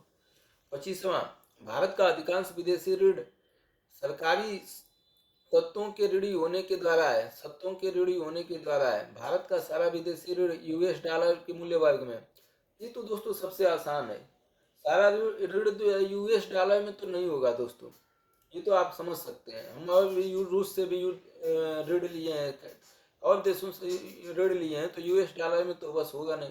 भारत का अधिकांश विदेशी ऋण सरकारी तत्व ऋण होने के द्वारा है। नहीं दोस्तों, ये भी गलत है।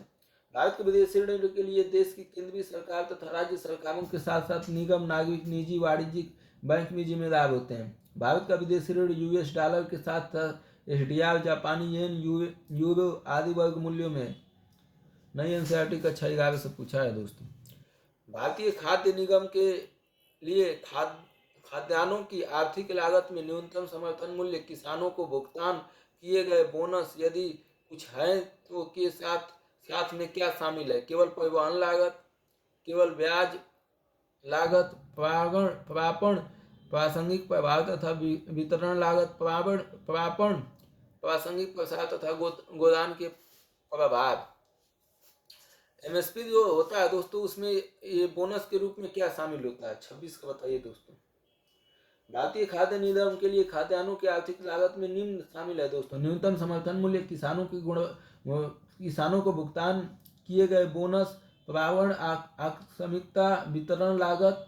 तो इसमें दोस्तों परागण, प्रासंगिक प्रभाव तथा वितरण लागत शामिल है दोस्तों। परागण, प्रसार, प्रासंगिक प्रभाव तथा वितरण लागत शामिल है।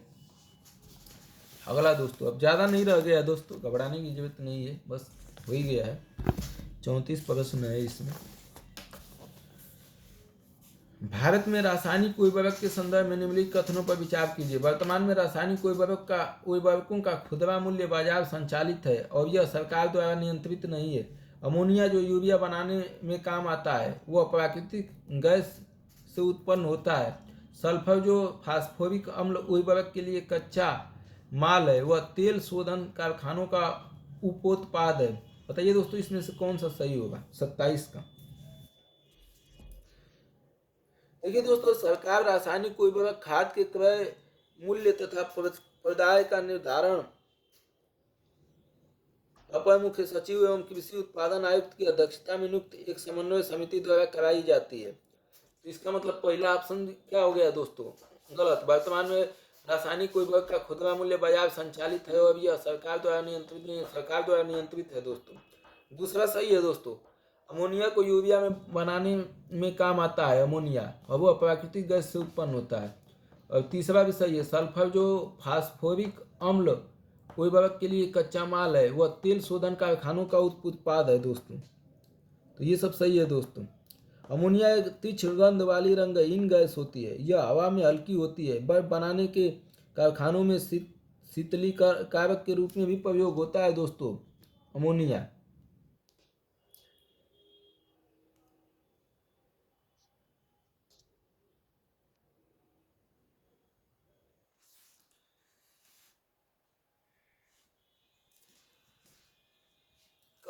और इसके बाद दोस्तों, प्रयोगशालाओं में प्रतिकार के रूप में कपड़ों के तेल, ग्रीन आदि के दाग को छुड़ाने के लिए अमोनिया कार्बोनेट बनाने में तथा यूरिया बनाने में अमोनिया का उपयोग किया जाता है। अमोनिया गैस का भारी मात्रा में उपयोग दूध प्लांट में भी होता है।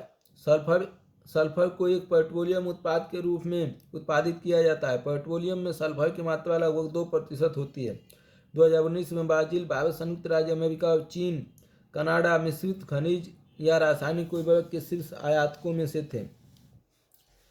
अगला दोस्तों, भारत में दालों के उत्पादन के संदर्भ में निम्नलिखित कथनों पर विचार कीजिए। उड़द की खेती खरीफ और रबी दोनों फसलों में की जाती है। कुल दाल उत्पादन का लगभग आधा भाग केवल मूंग का होता है। पिछले 3 दशकों में जहाँ खरीफ दालों का उत्पादन बढ़ा है वहीं रबी दालों का उत्पादन घटा है। बताइए दोस्तों 28 का। उड़द की खेती दोस्तों, उड़द की खेती खरीफ और रबी दोनों फसलों के रूप में की जा सकती है। पहला ऑप्शन सही है दोस्तों। दूसरा, खरीफ के दौरान पूरे देश में इसकी खेती की जाती है, जबकि उड़द भारत के दक्षिण और दक्षिण पूर्वी हिस्से में रबी फसलों के दौरान भी की जाती है दोस्तों। तो कुल दाल उत्पादन का लगभग आधा भाग केवल मूंग खेती का, ये गलत है दोस्तों। चना सबसे प्रमुख दाल है दोस्तों, जिसे कुल उत्पादन में 40% है दोस्तों। उड़द नहीं, चना है।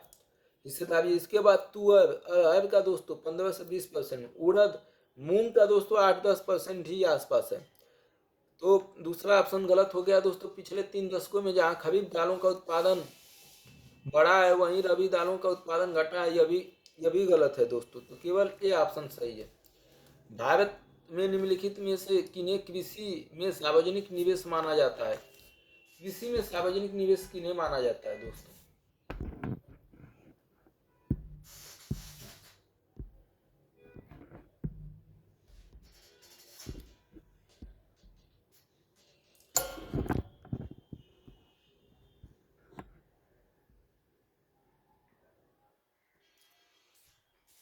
बताइए दोस्तों।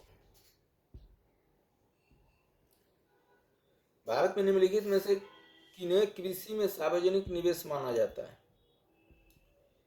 कृषि में सार्वजनिक निवेश माना जाता है दोस्तों सभी फसलों के कृषि उत्पाद के लिए न्यूनतम समर्थन मूल्य निर्धारित करना, प्राथमिक कृषि खास समितियों का कंप्यूटरीकरण करना, सामाजिक पूंजी विकास करना, कृषि को निःशुल्क बिजली की आपूर्ति करना, बैंकिंग प्रणाली द्वारा कृषि ऋण की माफी करना, सरकारों द्वारा शीतागार सुविधाओं को स्थापित करना।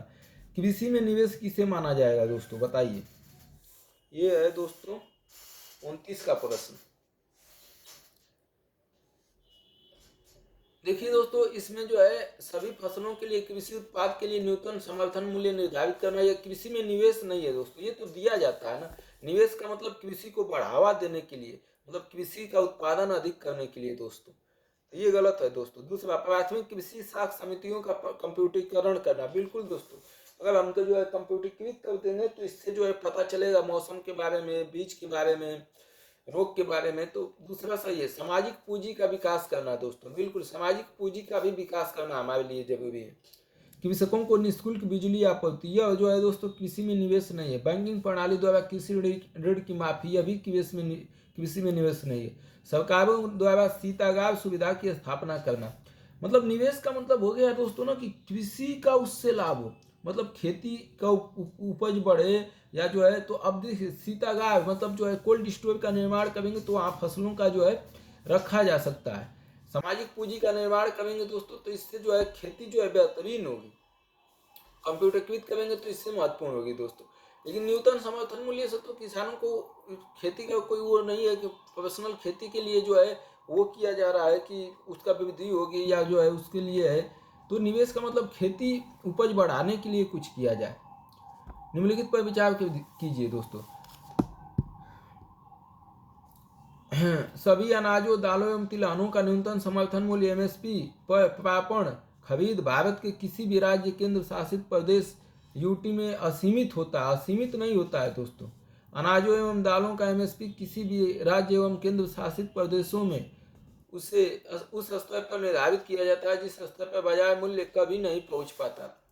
बताइए दोस्तों, बाजार मूल्य भी ऊपर चला जाता है दोस्तों एमएसपी से कभी कभी जब उत्पादन कम होता है।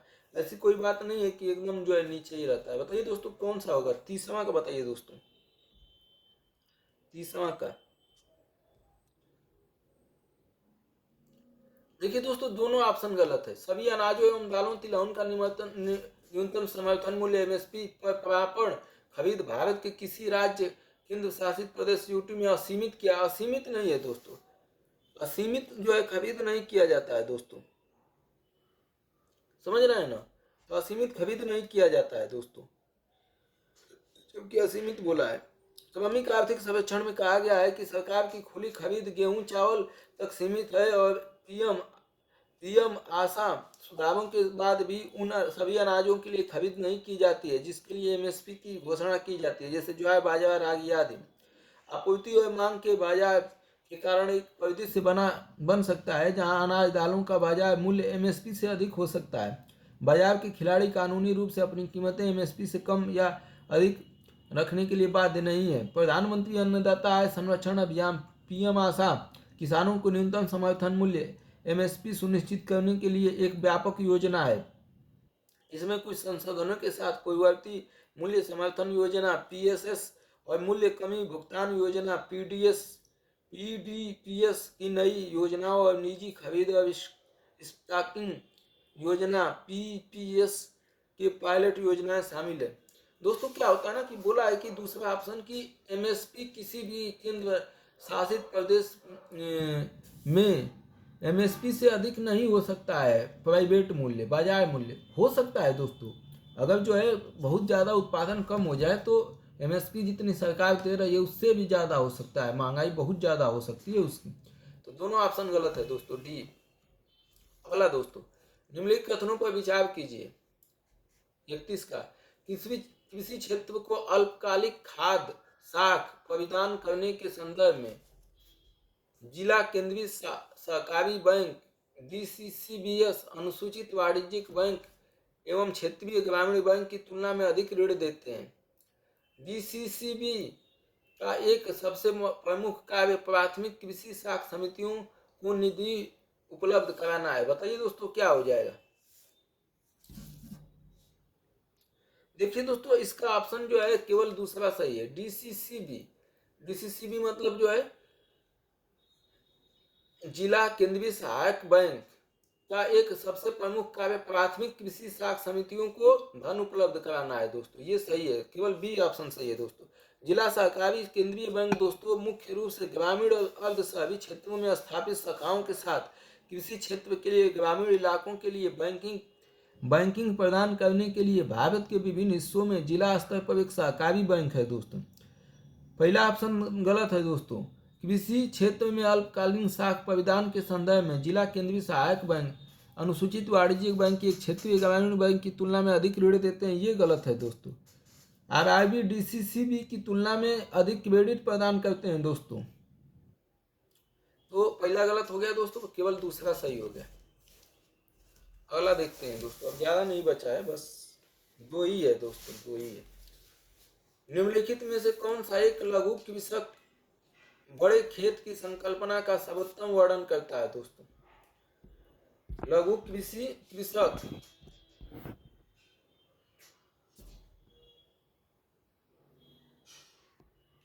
चलिए बताइए दोस्तों, निम्नलिखित में से कौन सा एक लघु कृषक बड़े खेत की संकल्पना का वह सर्वोत्तम वर्णन करता है दोस्तों। लघु कृषक और बड़े खेत, छोटे किसान और बड़े खेत, युद्ध के कारण अपने देश में बड़ी संख्या में विस्थापित लोगों का एक बड़ी खेती योग्य जमीन देकर अपने वे सामूहिक खेती कर उपज को आपस में बांटते हैं, पुनः स्थापन करना है। किसी क्षेत्र के अनेक सीमांत कृषक अपने आप को समूह में व्यवस्थित कर चुनिंदा कृषि संक्रियाओं में समकालन और संगति लाते हैं।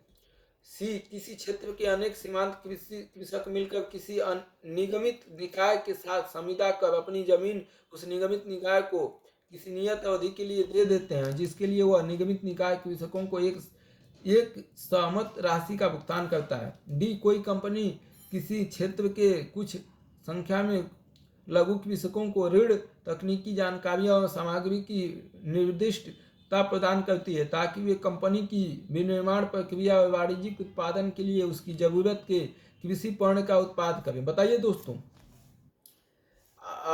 लघु कृषक बड़े खेत की संकल्पना, खेत को बड़ा बनाना इसका उद्देश्य होता है दोस्तों।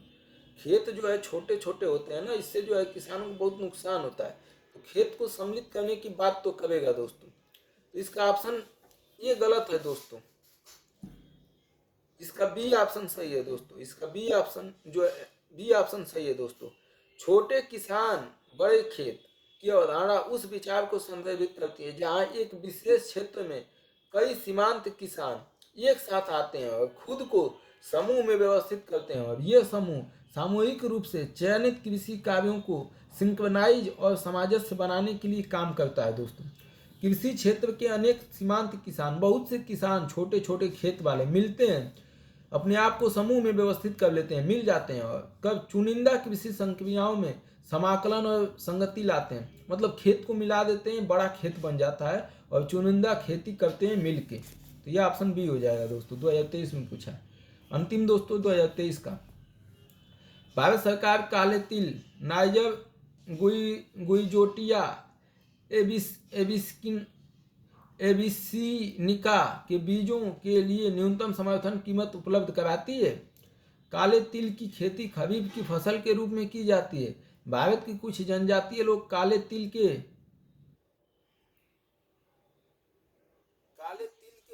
बीजों का तेल भोजन पकाने के लिए करते हैं? बताइए दोस्तों। 33 का। ज़्यादा सोचना नहीं है, हमारा भूख लग गया है दोस्तों, हमको भोजन करना है। बताइए दोस्तों कौन सा कथन सही है। देखिए दोस्तों, भारत सरकार रुपए का न्यूनतम समर्थन मूल्य एमएसपी प्रदान करती है। एमएसपी 2021-22 के लिए नाइजर बीज के लिए 6,930 235 रुपये प्रति क्विंटल की पूर्ण शुद्धि थी।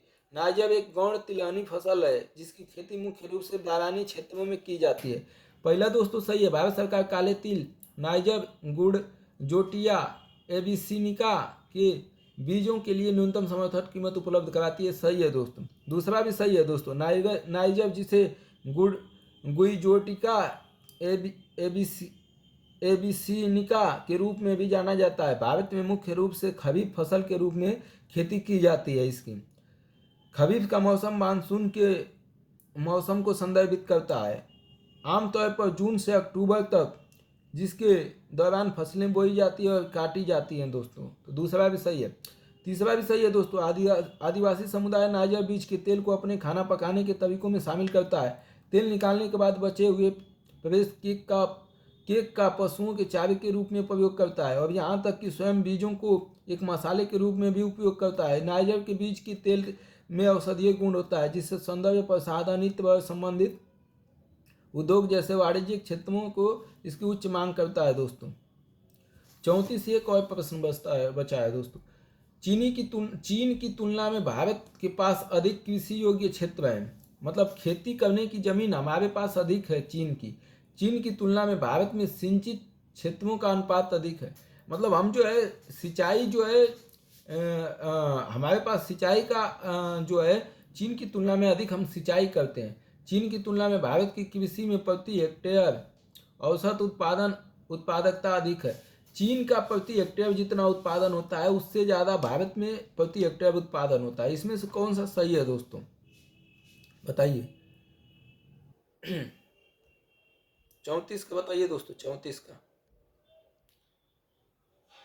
पहला ऑप्शन सही है दोस्तों। चीन की तुलना में भारत के पास अधिक कृषि योग्य क्षेत्र है, मतलब चीन से ज़्यादा खेती की जमीन हमारे पास है। इसके बाद भी हम चीन से पिछड़े हैं।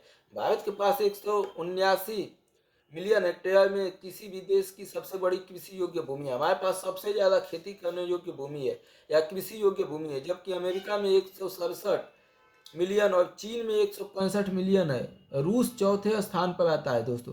तो भारत पहले स्थान पर, अमेरिका दूसरे स्थान पर, चीन तीसरे स्थान पर, चौथे स्थान पर रूस आता है। जबकि दक्षिण एशिया और यूरोप को दुनिया की कृषि राजधानियों के रूप में लेबल किया जाता है, लेकिन उन क्षेत्रों में 80% से अधिक देशों में फसली भूमि है। इसकी तुलना में अमेरिका और चीन में केवल 5वां भाग ही बढ़ते भोजन के लिए समर्पित है। पहला ऑप्शन सही हो गया दोस्तों। दूसरा ऑप्शन देखिए, चीन की सिंचाई क्षेत्र खेती योग्य भूमि का 41% है, भारत का 48% है। तो दूसरा ऑप्शन भी दोस्तों सही हो गया। दूसरा ऑप्शन भी दोस्तों क्या हो गया, सही हो गया। तीसरा ऑप्शन गलत है दोस्तों। चीन की तुलना में भारत की कृषि में प्रति हेक्टेयर औसत उत्पादन अधिक है। चीन का उत्पादन अधिक है दोस्तों, इसलिए दो ऑप्शन सही है, बी हो गया दोस्तों सही। देखिए दोस्तों, हाँ हमने पूरा जो है अर्थव्यवस्था का अंत कर दिया। जितना 1995 से 2023 तक जितने प्रश्न पूछे थे दोस्तों, उन सब प्रश्नों को हमने करा दिया है दोस्तों। अब निवेदन है दोस्तों कि आप लोग हमारे यूट्यूब चैनल को सब्सक्राइब कर लीजिए और ऐसे ही पढ़ते रहिए और आगे बढ़ते रहिए दोस्तों। हार नहीं मानना है ज़िंदगी में, धीरे धीरे ही सही रेंगते हुए दोस्तों, रेंगना आए हमें, लेकिन पढ़ाई करनी है दोस्तों। पढ़ने से आपको सिर्फ नौकरी के लिए न पढ़िए, बुद्धिमानी जानकारी के लिए पढ़िए, एक बेहतरीन नागरिक बनने के लिए पढ़िए और दुनिया को एक सुंदर विश्व का निर्माण करने के लिए पढ़िए दोस्तों। तो धन्यवाद दोस्तों। हमारे यूट्यूब चैनल को लाइक शेयर सब्सक्राइब कर लीजिए और मैं आप लोगों का दिल से आभारी हूँ जिन लोगों ने हमारे चैनल को सब्सक्राइब